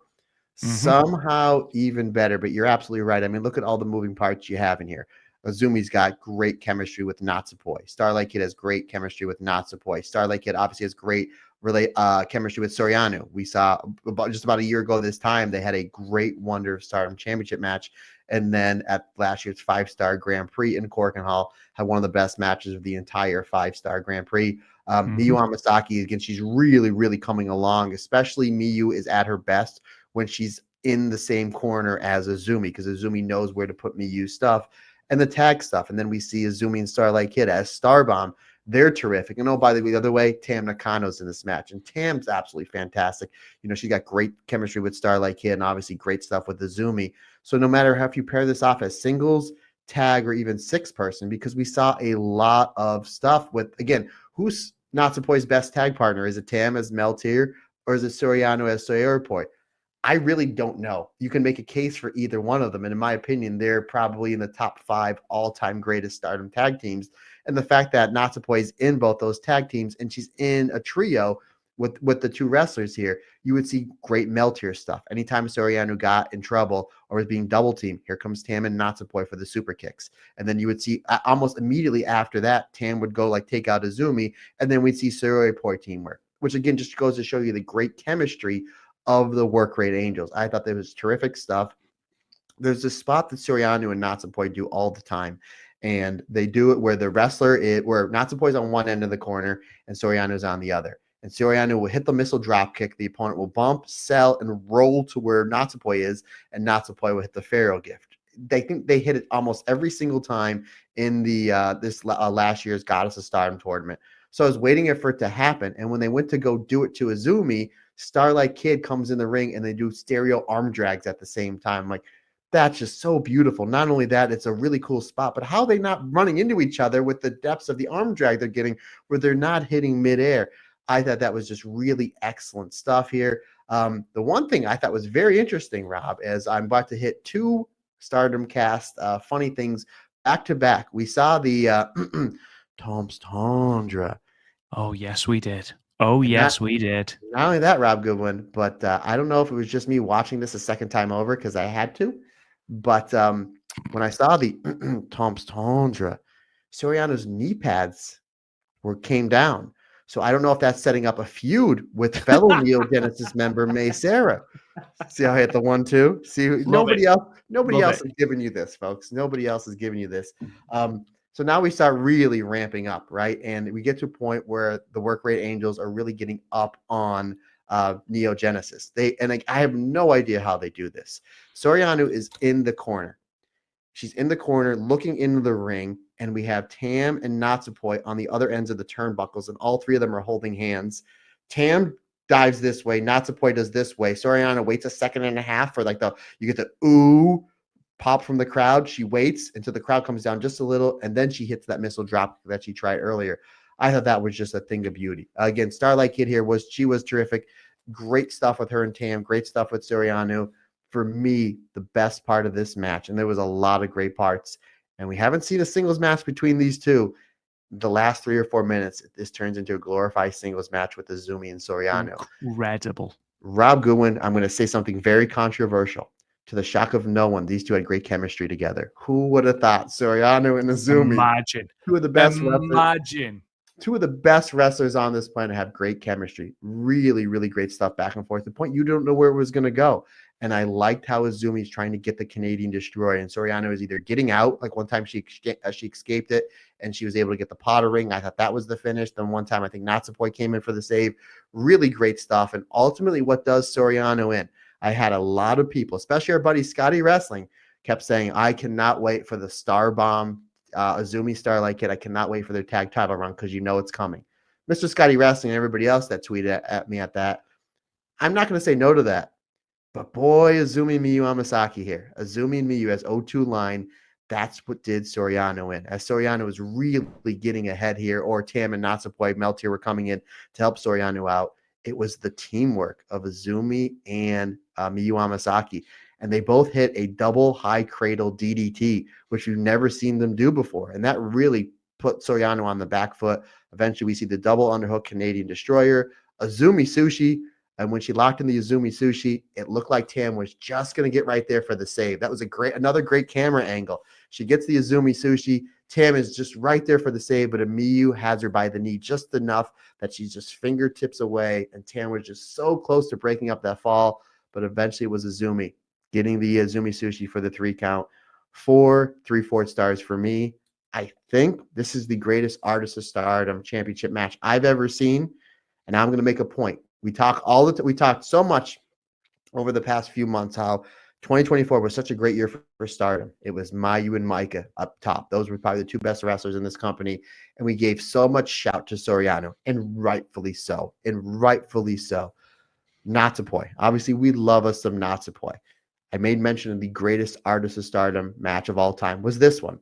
The other ones that are in contention, Rob Goodwin, for me, Mai Himipoi, Micah, Himika, and Natsupoi versus Oedo Tai versus Momo Watanabe, Starlight Kid, and Saki Kashima.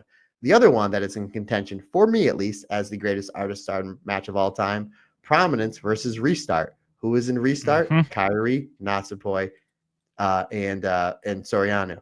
Again, let's take a look at the other 2, what I think is the greatest Artist match of all time. I made mention it a few weeks ago. Yuna, Aya, Sayaka versus the Work Rate Angels that has Natsupoi, and then this one, which has Natsupoi. So coming from me, the 4 or 5 best Artist matches of all time have Natsupoi. Natsupoi, great tag wrestler with Tam, great tag wrestler with Soriano, great singles wrestler because she always steals the show at the last 2 or 3 5-star Grand Prix, former Wonder of Stardom champion. Again, stacked roster. Natsupoi is one of the best wrestlers on this roster. And maybe Rob Goodwin, because I have a fantasy booking that we'll get into after the main event.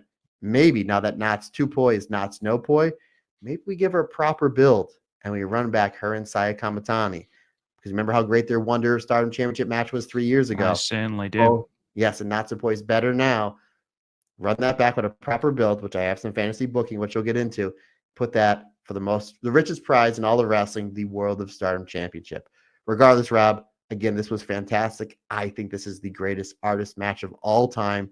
Just absolutely terrific. Just absolutely terrific between just 6 great wrestlers, 2 great teams, and then just the way they kind of split up the tag teams, whether it was Sareee-ISM, whether it was Meltier, whether it was Starbomb, whether it was O2 Line, whether it was Starlight Kid and Miyu Amasaki. This match was just absolutely terrific. And again, you have literally 5 main eventers in Miyu Amasaki, who's not too far away of being a main eventer. They did a great job making Miyu Amasaki look as great as she could, and was probably her best performance. Again, 4 3/4 stars for me. This was just if I had to grade it, it's like 4.9. To me, it's a little bit better than 4 3/4 stars, but not the actual 5 stars. So this would be like again, I guess it's my Stardom scale rating. I guess I'll give it a 4.9 because this was terrific. Absolutely just unbelievable. And I'm really excited for this Artist run with Starlight Kid, Azumi, and Miyu Amasaki. And I'm glad that Azumi, who I made mention before, I think is the most talented wrestler in all of wrestling.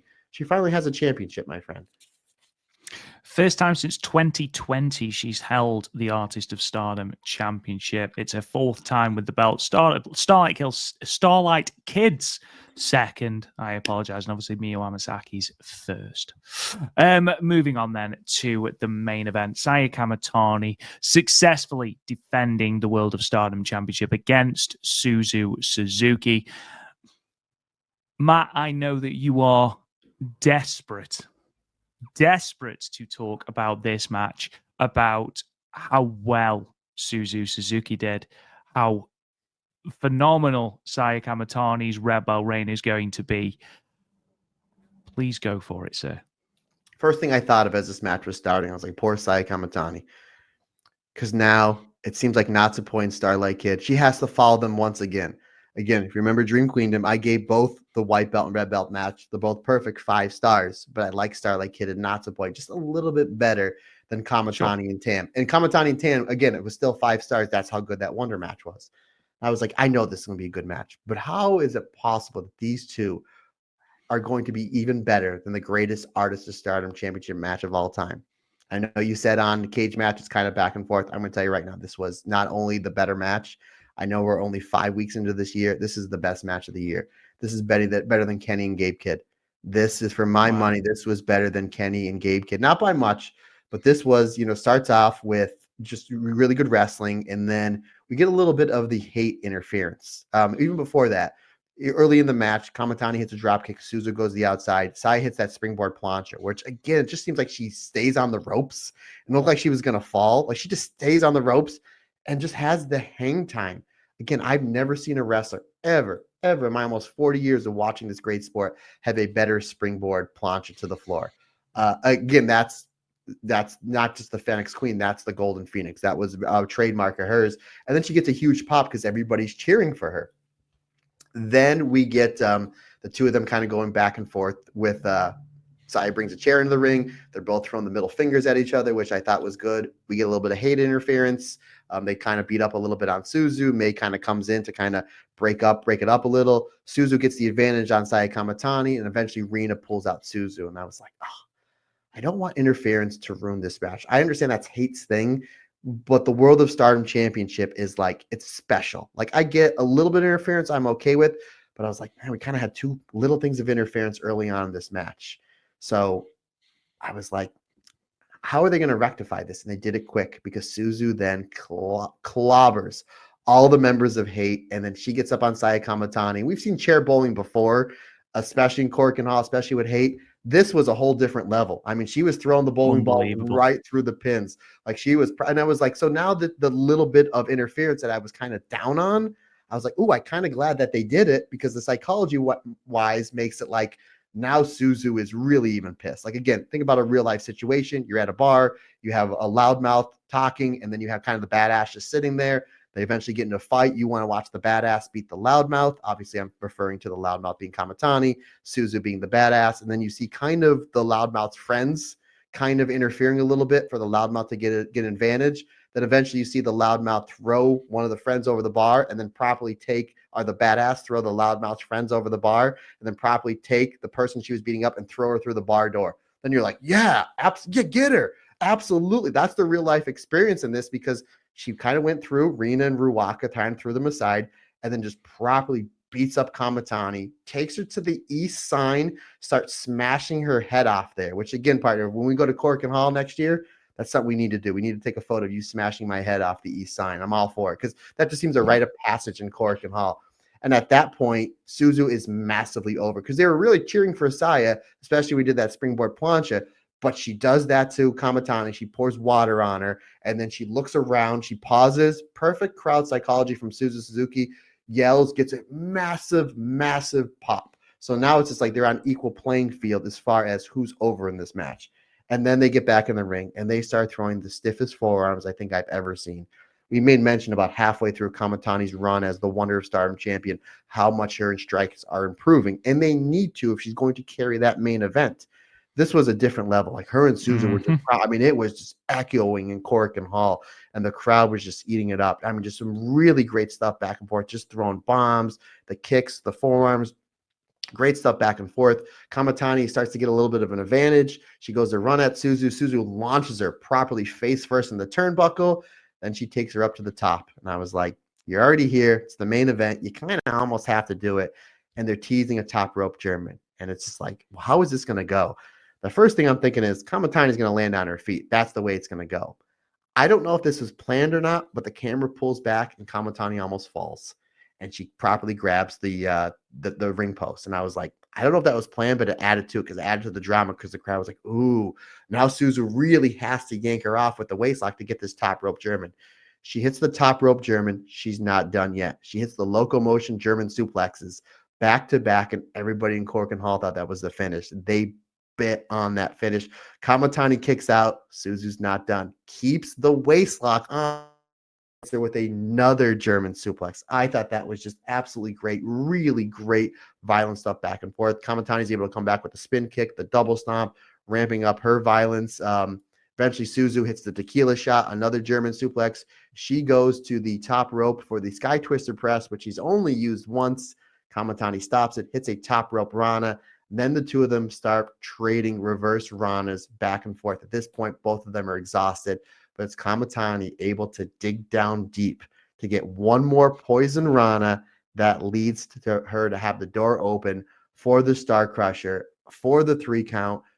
Absolute perfect wrestling for this match to, and again, it's subjective. You can like what you like. I like this match more.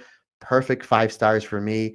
This is absolute epic storytelling and a completely next level. I had a lot of people, Matt, where does Suzu go from here? Because she's the only member of Neo Genesis without a title.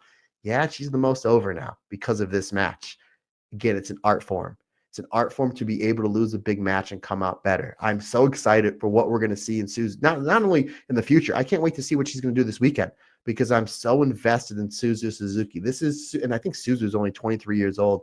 This is Suzu's best match ever, which is saying a lot because the Julia match was great at the 5-star. The Shuri match at the 2023 5-star was great. The Micah matches were great. The Crazy Star matches were great. There's just been some great stuff. This is Suzu's best match. As far as Saya Kamitani goes, and I was thinking about this in my 2.5-hour drive home on Sunday night, the Hazuki matches, I mean, that's in a category of its own. Of course. I'm going to say the Mina match, that Mina wins the belt, All-Star Grand Queendom, then maybe this one. Then maybe this one. Obviously, Saya Kamitani, she's had great matches in the 5-star Grand Prix from 2021 all the way up into this year. But as far as when you talk about Saya's best matches, you look to that Wonder of Stardom Championship run. And I always say the one great thing about that run is she beat so many people, but so many people came out of those matches looking at the lights better. In my opinion, the best matches in that run, Mina had her best matches. Micah had her best matches. Even to this day, as great as I loved Micah's red belt run, the match she had with Saya Kamitani for the white belt was her best match. Himeka, Mirai, Starlight Kid, Momo Watanabe had an absolute banger. There were so many great matches coming out of Saya Kamitani's Wonder of Stardom Championship run that were their best matches. This was, in my opinion, Suzu Suzuki's best match. You take a look at what Saya Kamitani in the 2 matches that she's had for the red belt, obviously the match she won with Tam, and this one, in my opinion, both 5-star matches. So as far as in-ring work goes, we're off to a pretty solid start. How's business? We sold out Sumo Hall, 4,000 people. Oh, that's pretty good. What about her V1? We broke the record in Korakuen Hall, 1,600. Business-wise, pretty good. Home run after home run. Now, Rob Goodwin, I was thinking about this, and I think I'm right. And if I'm wrong, please let me know. 13-year history of Stardom. Only 6 wrestlers have held the Wonder and the World, right? Mayu, Io, Kairi, Kamitani, Tam, and Julia. Am I missing anybody? I don't think so. Okay, out of those 6 wrestlers, and it's subjective, who's the best Wonder of Stardom champion? Ooh. Saya Kamitani. Yeah, Kamitani. The only other ones that are even somewhat debatable are Momo and Arisa Hoshinki. Never had their red belt. Yeah, I think we're going to get that moment. If this run keeps going this way, Saya Kamitani may be the best red belt champion and white belt champion combined we've ever had. Think about that. That is something simply amazing. It all depends on how long they want to go. We know we're getting another Tam match, which we'll get into. We know we're going to get a Micah match. We know we're getting a Momo Watanabe match and Momo as a babyface. So, again, this is something, and one of the many, many reasons why I loved it when we do the live podcast is our fans get to interact with comments. And I believe it was Armani Shu Exchange was saying when we did Dream Queendom just about a month or so ago, that when we talk about our Mount Rushmore wrestlers of Stardom, for me and you, it's the same. It's Kairi, Io, Mayu, and Momo Watanabe. And Armani had a really good shout for Tam Nakano based on matches and Ticketron. Yeah. This may be something in 6-7 months if Saya is still champion, because obviously we don't know, that we may have to bump maybe somebody off and put Kamitani on there. She's the best white belt champion ever. She's on a run as the red belt champion. And I made mention how Tam is arguably the biggest draw in the history of this company. Saya Kamitani broke the Korakuen Hall record. She broke the Sumo Hall record. Mayu never drew that as big as numbers as Kamitani has in these last few shows. Kairi never has. Io never has. Now, I understand the Stardom machine is way bigger now than it was then. Mayu's still with the company, but bear with me. But even Io, working for the WWE, drew 3,000 people in Sumo Hall against Utami. Sai and Tam on top drew 1,000 more people than Io and Utami. That's massive. That's absolutely massive. I'm so excited what they do with this run. I make mention all the time, as much as Rob does not believe me, Tam Nakano is not my favorite wrestler in Stardom. I do not have a favorite wrestler in Stardom other than I want to see Hazuki win the Wonder Belt. I just want whatever wrestler is best for business on top.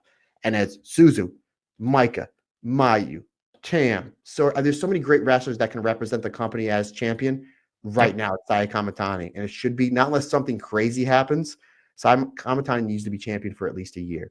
Should be champion for at least a year. I don't know who dethrones her. There's really no wrong answer. You need to keep the belt on Saya Kamitani because we're almost getting from match 1 and 2 right here. We're almost getting that Wonder Stardom Championship run put with the red belt. The only thing is Kamitani's more over, the roster's better, and she's your top champion.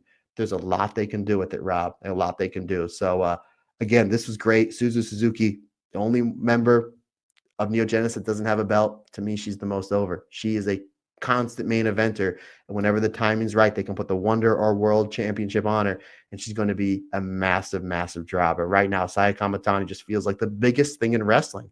Like the biggest thing in wrestling, the most exciting person in wrestling is Saya Kamitani. And I haven't said an hour and 15 minutes I'm overdue. I was way, way wrong on Saya Kamitani on the heel turn. And I remember, again, I was thinking about this as I was kind of going through my head about my 19 apologies of me being wrong on the Kamitani's heel turn.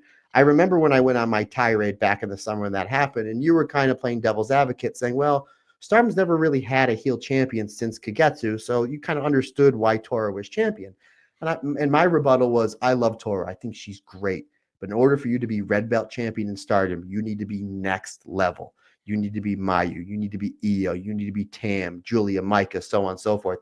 And Natsuko Tora, again, I think she's fantastic. I don't think she's next level. If you want to be a heel champion, why not do Momo Watanabe? Folks, we have our heel champion in Saya Kamitani. We have her. She's the cool heel that people cheer, and you can get people to chase her for that championship that's going to draw tickets, that's going to sell pay-per-views. All of very much like what NWA did with Ric Flair back 40 years ago, where you have a cool heel that can work, because that's what Flair was, a cool heel that can work. You had Magnum Chase, Dusty Chase, Ric Flair Chase, eventually Sting Chase. Who's not going to pay to see a Tam Chase, a Micah Chase, a Soriano Chase, a Natsupoi Chase, a Suzu Suzuki rematch? You know, there's so many baby faces that can chase Saya Kamitani, keeping her at top, having these 4.5 to 5-star matches, drawing massive crowds. This is the hottest this company's ever been. And I think they have their perfect champion in a really, really cool role as the Phoenix Queen. I thought this was absolutely terrific. And I'm going to throw it over to you, partner, because I need a drink of water, but I want to know what you think of this, the post-match angle, and then where I think it might go. So it's interesting what you just said. In terms of holding it for a year, I think Saya Kamitani has proved, you mentioned Natsuko Tora, and having that aura to be a champion. And there have been some wrestlers, and again, I always point to Utami as someone who, when she won the red belt, I was like, okay, this is cool. Is she ready? And then she came out for that V1 against Momo Watanabe, and I was like, oh, I get it. Yeah, fair. I understand this now. I don't think we ever got that with Tora simply because she was champion for 30 days. I don't think she was given a fair crack at that. And as good as Stardom's booking has been over the 6 months, I still think it was something of a misstep, the whole Natsuko Tora thing. I know that the ultimate, the end game was the Saya Kamitani turn. I feel like it could have been executed better. That being said, Saya Kamitani comes out in front of a packed Korakuen Hall house, the gown, the subtle look over the shoulder, the flag, and you're like, yep, okay, this is the person on top of our company. And I think it was interesting what you said about how this is Suzu Suzuki's best singles match, which I absolutely agree with. And she's had some bangers, by the way. Sure. And you said about Saya Kamitani, that match with Hazuki, which, again, is one of my favorite Stardom matches of all time. I don't think you can compare face Kamitani to heel Kamitani, because to me they're quite different. And that's credit to Saya that she's got effectively two types of character over to the extent that she has. What I will say is that she has found a way of being a heel, yet still showcasing her incredible arsenal of offensive maneuvers. She's managed to become a heel without just devolving into your sort of standard fare of cheating. Yes, there'll be the odd cheating, but Saya doesn't do it. People do it for her. And as you said, it actually worked perfectly here, because if anything, it actually got Suzu more over because she was able to fight off almost the entirety of hate. In terms of who dethrones her, I sort of have a theory. I think it'll be Micah at Dream Queendom. I don't think she dethrones her, but I think it'll be Micah at Dream Queendom. Saya and Micah is the feud. I think they'll heat Micah up post 5-star, build that up, and then we go for that at Dream Queendom. I think that's the sensible route to go down. For me, however, I think it's a face Momo Watanabe that takes the belt off Saya. I Now, agree. however, I think she challenges with the trophy she won at Wrestle Dynasty, whilst still a member of Hate, and I think she loses. Agree. And I think that is what ultimately is the catalyst for the face turn that's sort of been bubbling under the surface. We've seen it from the Mayu match, a historic crossover, to the way that almost every single Hate match that they lose nowadays is because Momo's accidentally hit someone else with the baseball bat. Honestly, the worst aim you've ever seen. Or the kick, which I don't know which one I'd rather take. A baseball bat or a kick from Baseball bat. 1000% the baseball bat. I'd take 2 baseball bats to the chest over a Momo Watanabe kick to the back. But I think that is what facilitates the face turn, and I think it will then be Momo Watanabe. And just think about that for a moment. Where we were last year, Saya Kamitani, uber babyface, Momo Watanabe, heeliest heel to ever heel. And now next year we could potentially get a red belt match where the roles are completely flipped. Momo Watanabe as a babyface, Saya Kamitani as the heeliest heel to ever heel. And I think there is a logical story that you can follow to make that make complete sense.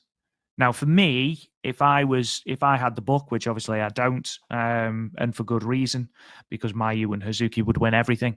If I had the book, I would have Saya Kamitani hold this now until Grand Queendom 2026.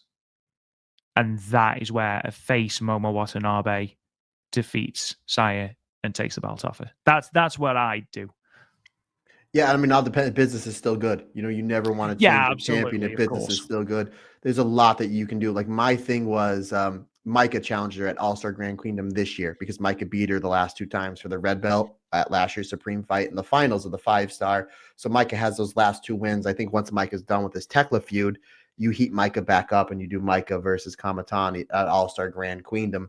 Not unless, I mean, the easy match to go to, and they started planting the seeds, is Kamitani and Tam again. Do you want to go to that quick? At the same time, they did over 4,000 people. Now we have Tam on the chase, and we're really heating Tam up, and we have a white and red hot Saya Kamitani. So that'll do 5,000-6,000 people based off that rematch. So that's a possibility. If the buzz is still there, we have Tam chasing Saya Kamitani. Again, there's the old Booker saying, baby faces sell t-shirts, he'll sell tickets. And I think Saya Kamitani, she's proven selling a massive amount of tickets and she's just selling t-shirts as well, because I can't find that hoodie anywhere, and the t-shirts sold out within about 3 hours on the Stardom World page, but or the Stardom.com page. But regardless, again, we talked about Kamitani's Wonder Run being not only the best Wonder Run, but probably with the exception of Io's second red belt run, probably the best run in Stardom's history.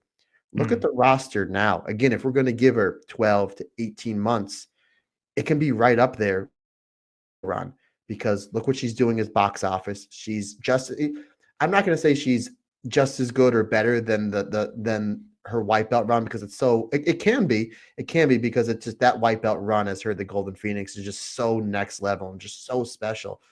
But again, you look at this roster: Micah, Suzu, Tam, Soriano, Natsupoi, which I'll get into there. Mayu, if she stays. Shuri, we have still yet to see that big Saya versus Shuri match. We keep saying we need to give Shuri something to bite into. Here's another one for you, Rob. Are you ready for this one? Are you sitting down for this one? What about Saya Kamitani versus Saori? Huh? That could be very tasty. Yes, and then Momo. And then not only that, but you can run these matches back a time or two. We saw it in Sherry's run. She had 2 matches with Julia. We've seen it before. Utami had a couple matches with Micah. You can do rematches. You made mention that the first time that Momo challenges, she'll probably lose. And then maybe she wins the 5-star Grand Prix, or she wins a big number 1 contenders little mini tournament in Korakuen Hall. There's a lot that you can do. Who wouldn't want to see Suzu and Saya Kamitani ran back at maybe one of those summer shows and those pay-per-views in the summer? Who wouldn't want to see that? There's so much that they can do here, but very interested. Again, I thought this was, and I know Scott tweeted out right after this match, this was the best World of Stardom Championship match in quite some time, and I was kind of like, pump the brakes, Scott, because there's been some great ones. Again, Saya versus Tam, Tam versus Suzu, Tam versus Micah, Micah's whole run. And then I was thinking about it, as great as those matches were, this is probably the best World of Stardom Championship match since Shuri versus Julia at Dream Kingdom 2022. And there's been a lot over the last 2 or 3 years that I've given 4.5 to 5 stars. But this was one that almost broke the Stardom scale rating. That's how great this was. And the fact that you do it, Pat Korakuen Hall, the fact that nobody thought that Suzu was going to win because it's the V1 and people bit on those big German suplexes at the end and the tequila shot. Really, really great psychology, making you believe that we may see a title change here. Excellent stuff, my friend. Before I get into my fantasy booking, because this is kind of going to dovetail into it, what do you think about the post-match angle, and what do you think is going to happen on the 24th at the Path of Thunder and Rock and Roll? Beautiful, as always. You're the only friend. one that'll say that. It was a good angle, to be fair. Obviously, Tam comes out and says that she wants revenge. What happens is this devolves into a tag match that is going to be taking place on Path of Thunder, where Sayaka Kurura is going to be teaming with Tam against Saya Kamitani and an as of yet unnamed hate teammate, where should Tam lose or should Cosmic Angels lose, Sayaka Kurura must join Saya Kamitani. Now, we thought that they'd sort of pump the brakes on the whole Sayaka Kurura thing because we assumed that they would hotshot it to Dream Queendom and she would somehow end up causing Tam Nakano the match. It was interesting because Tam Nakano was very against this idea, and it's Sayaka Kurura that's come and said, basically, trust me, Tam. Because we know if there's anyone on the Stardom roster who doesn't have trust issues, it's definitely Tam. Yeah, definitely one thing she does not struggle with is trust. See Mina Shirakawa or Mayu Iwatani or Arisa or Julia or Unagi, actually. So there's quite, yeah, okay, fair enough. There are several ways they could go with this. I'd like to think that Sayaka Kurura is not going to join hate. However, I also feel that Saya Kamitani driving the boot even further into Tam is more where the story is. Because if Tam wins here, she's going to go and challenge for the red belt, presumably in Yokohama. I don't want to see that run back yet. I want to see it run back 100%, the story there. I don't want to see it run back yet. So have Saya properly drive that heel into Tam.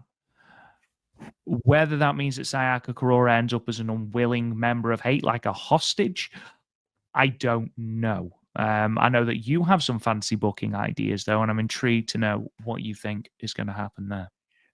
I don't know what's going to happen. There's a whole bunch of different ways we can go.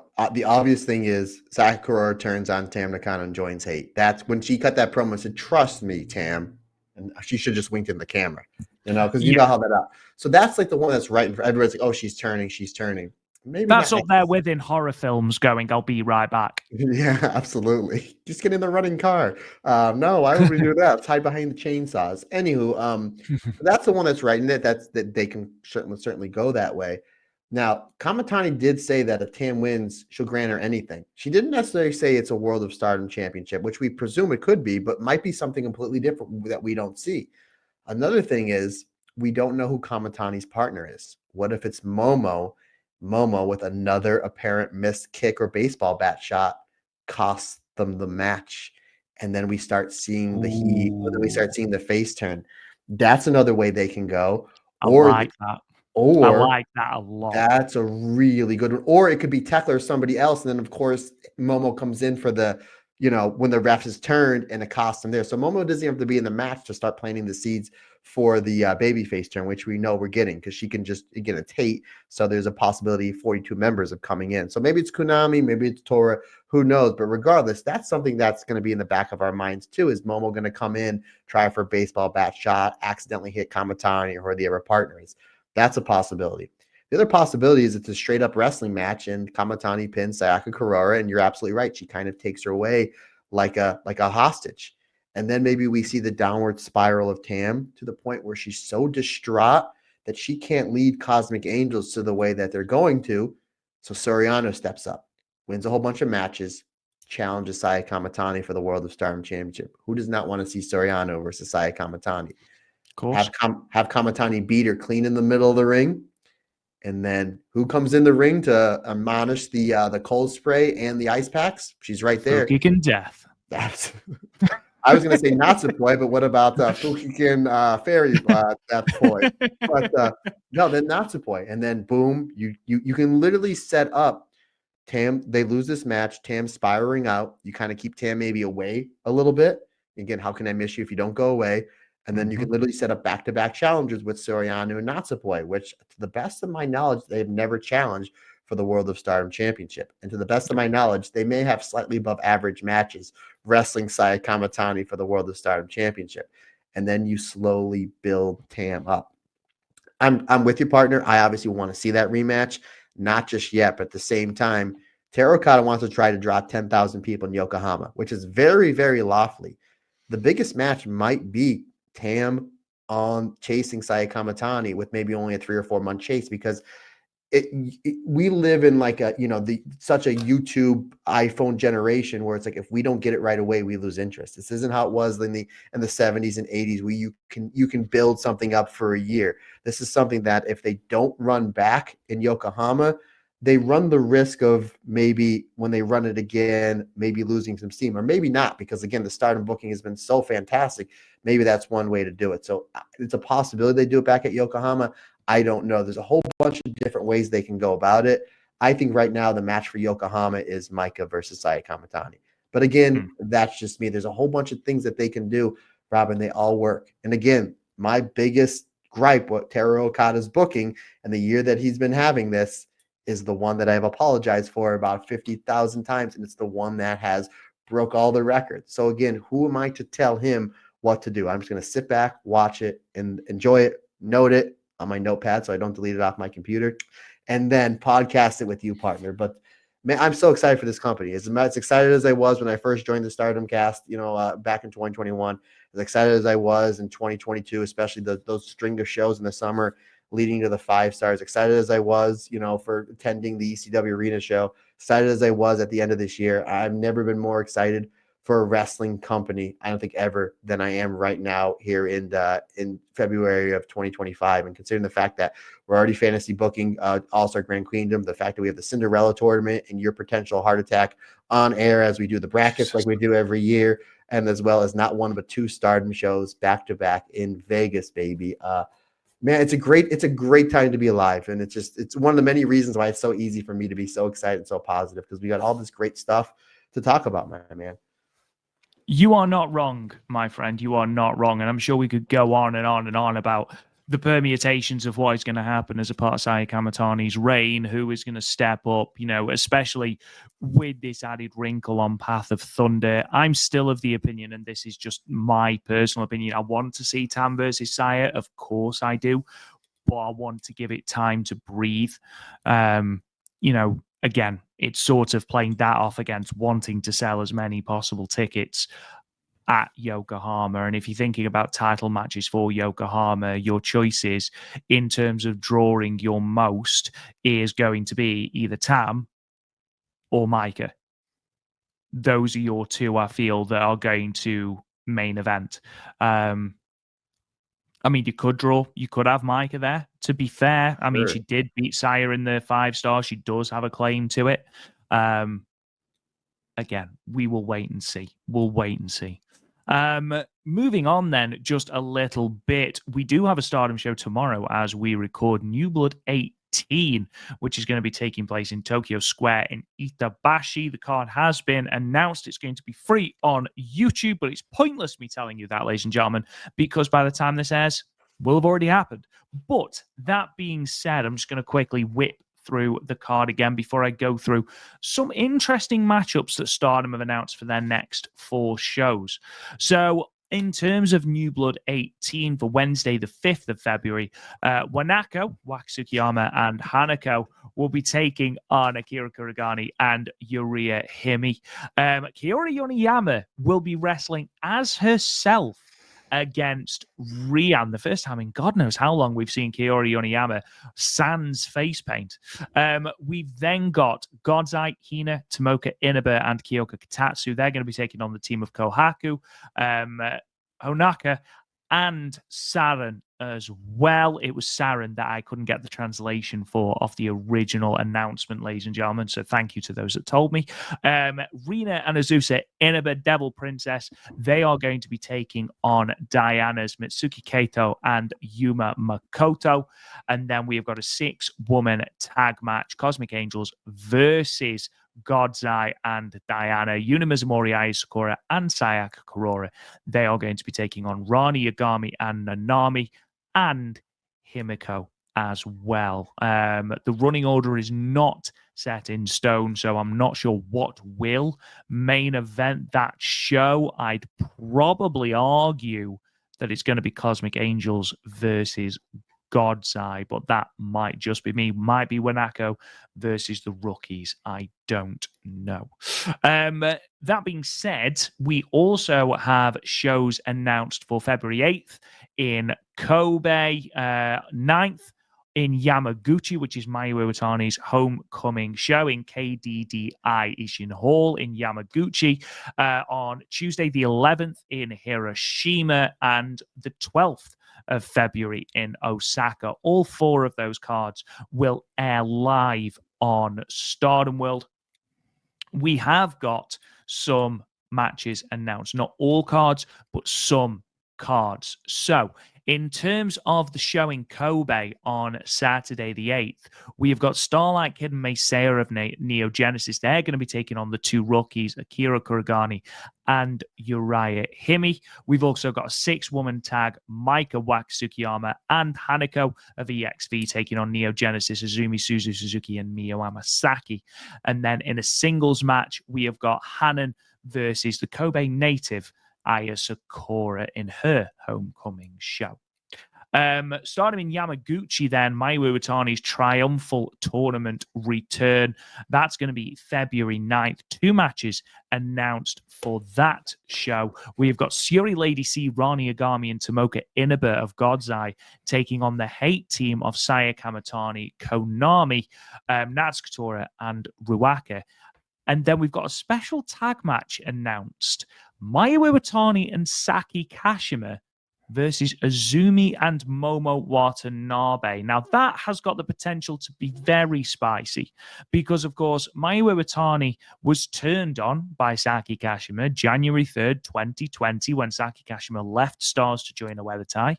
And then, of course, Momo Watanabe turned her back on Azumi, hit her with a chair in December 2021, turned her back on Queen's Quest, delivered a killing blow to Matt Turner. It's going to be a fantastic match. but how are they going to coexist in this match? Now, we've seen Mayu and Saki Kashima team together since they teamed together most recently at the Dream Tag Festival in 2023. Azumi and Momo have not teamed since 2021, and their hatred for each other is very much palpable still. So I'm intrigued by that matchup, Matt. And I will throw to you in a moment. I'll just go through the rest of these matches that have been announced. February 11th, the Tuesday there, Stardom are going to be in Hiroshima, which is, of course, Konami's hometown. We have got Hanan and Koguma of Stars. They're going to be taking on Saki Kashima and Rani Agami of God's Eye. And then the main match appears to be Syoya Lady C and Kyoko Katatsu of God's Eye taking on Saya Kamitani, Natsuko and Konami of Hate. And then finally, Stardom in Osaka 2025 February edition. As I said, this will be the Wednesday show. We have got a Future of Stardom Championship match. Hanako challenged Miyu Amasaki on the second night of the Stardom Awards after she beat Azusa Inaba.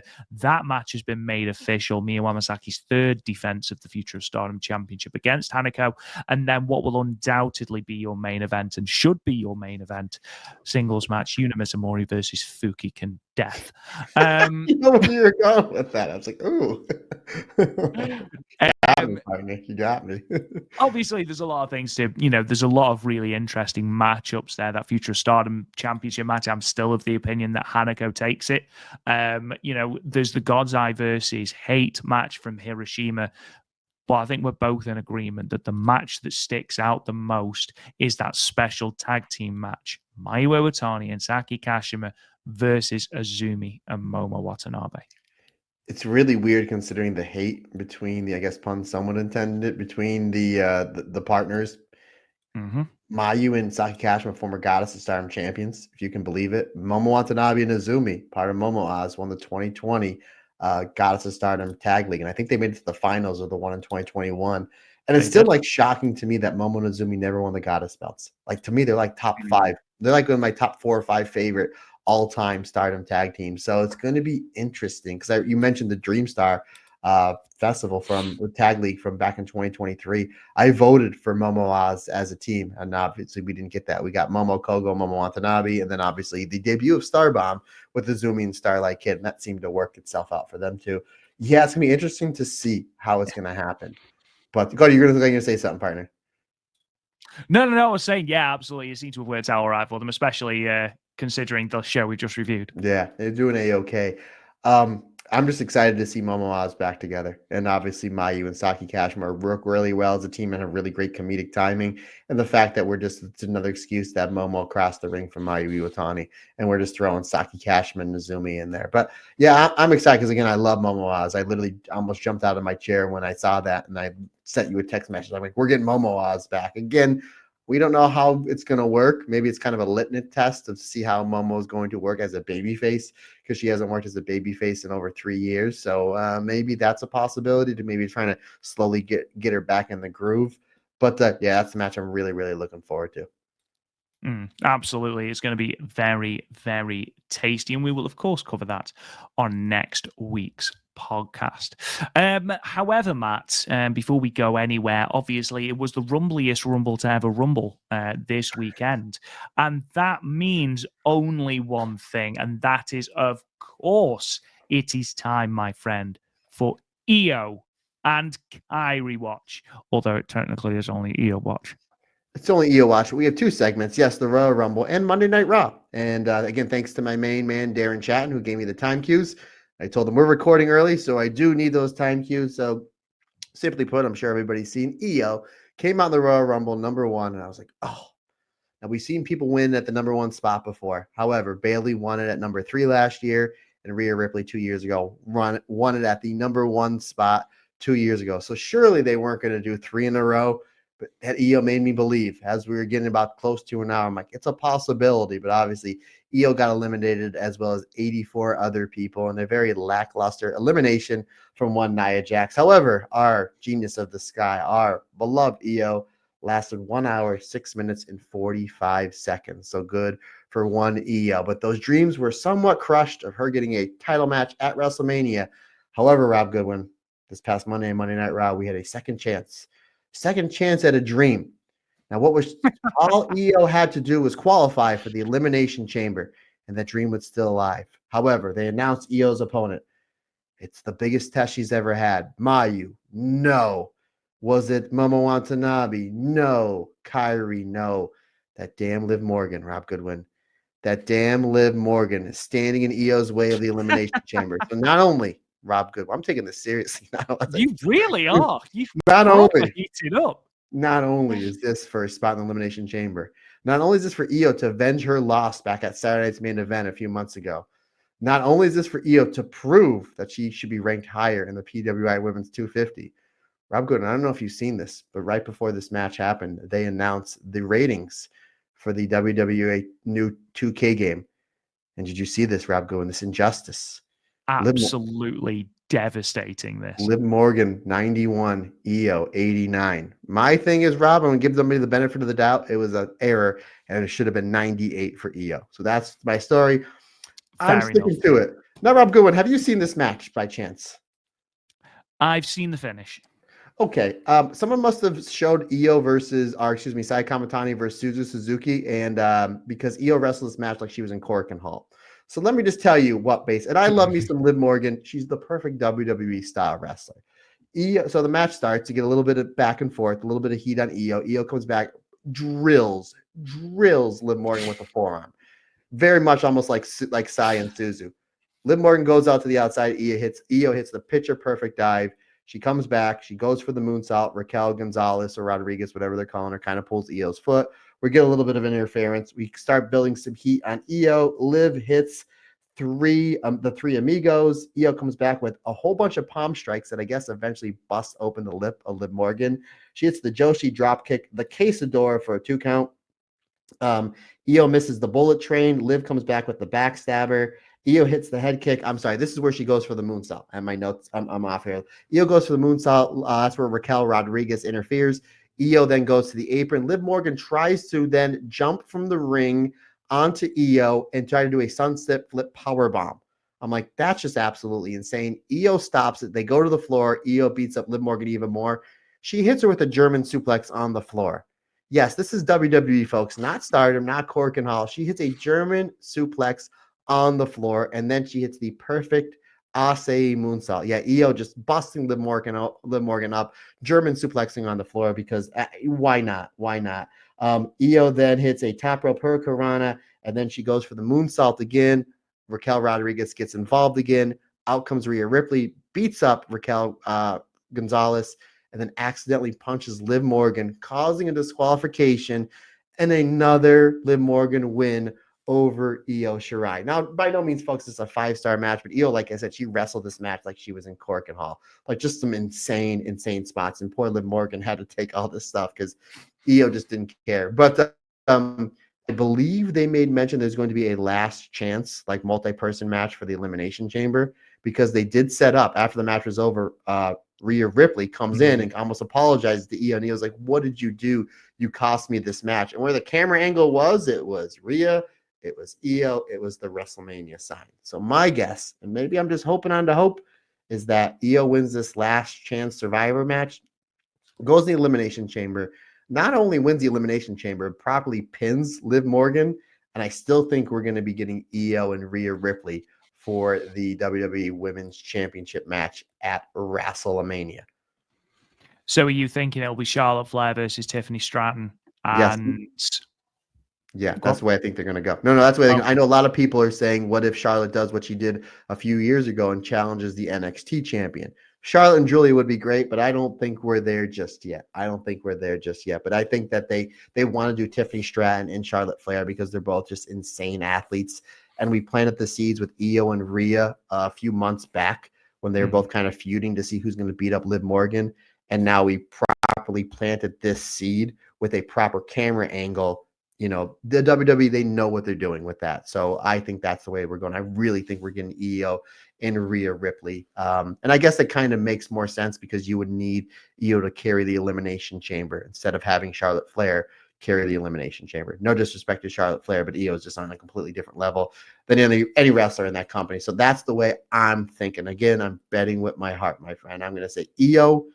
I'm going to say CM Punk again. I know you're saying John Cena because he's on the poster, but I'm betting with my heart, my friend. Betting with my heart. Yeah, it's going to be interesting with Io. I would be amazed if Io doesn't win the chamber now. I wouldn't be opposed to a three-way: Charlotte, Rhea, and Io. I think that could be good. Again, if we get Io versus Rhea, I'm happy. In terms of Julia did eliminate Jordynne Grace from the Royal Rumble. So if we were to get Jordynne Grace versus Julia maybe at Stand and Deliver. Good shout. Yeah, because I don't know who else is ready. Because I thought it was going to be Steph Vacker, but I think she's challenging for their North American title soon. So maybe that's the way they're going. Maybe they're going to kind of let that one go and let that breathe. But I like it. I want to see your match, sir. I want to see your match. Ladies and gentlemen, that does bring us to the end of our episode. However, thank you so much for joining us for it. We hope you've enjoyed it as much as we've enjoyed recording it, and as much as Matt has enjoyed waxing lyrical about Saya Kamitani, the savior of the company. In my heart. In your heart.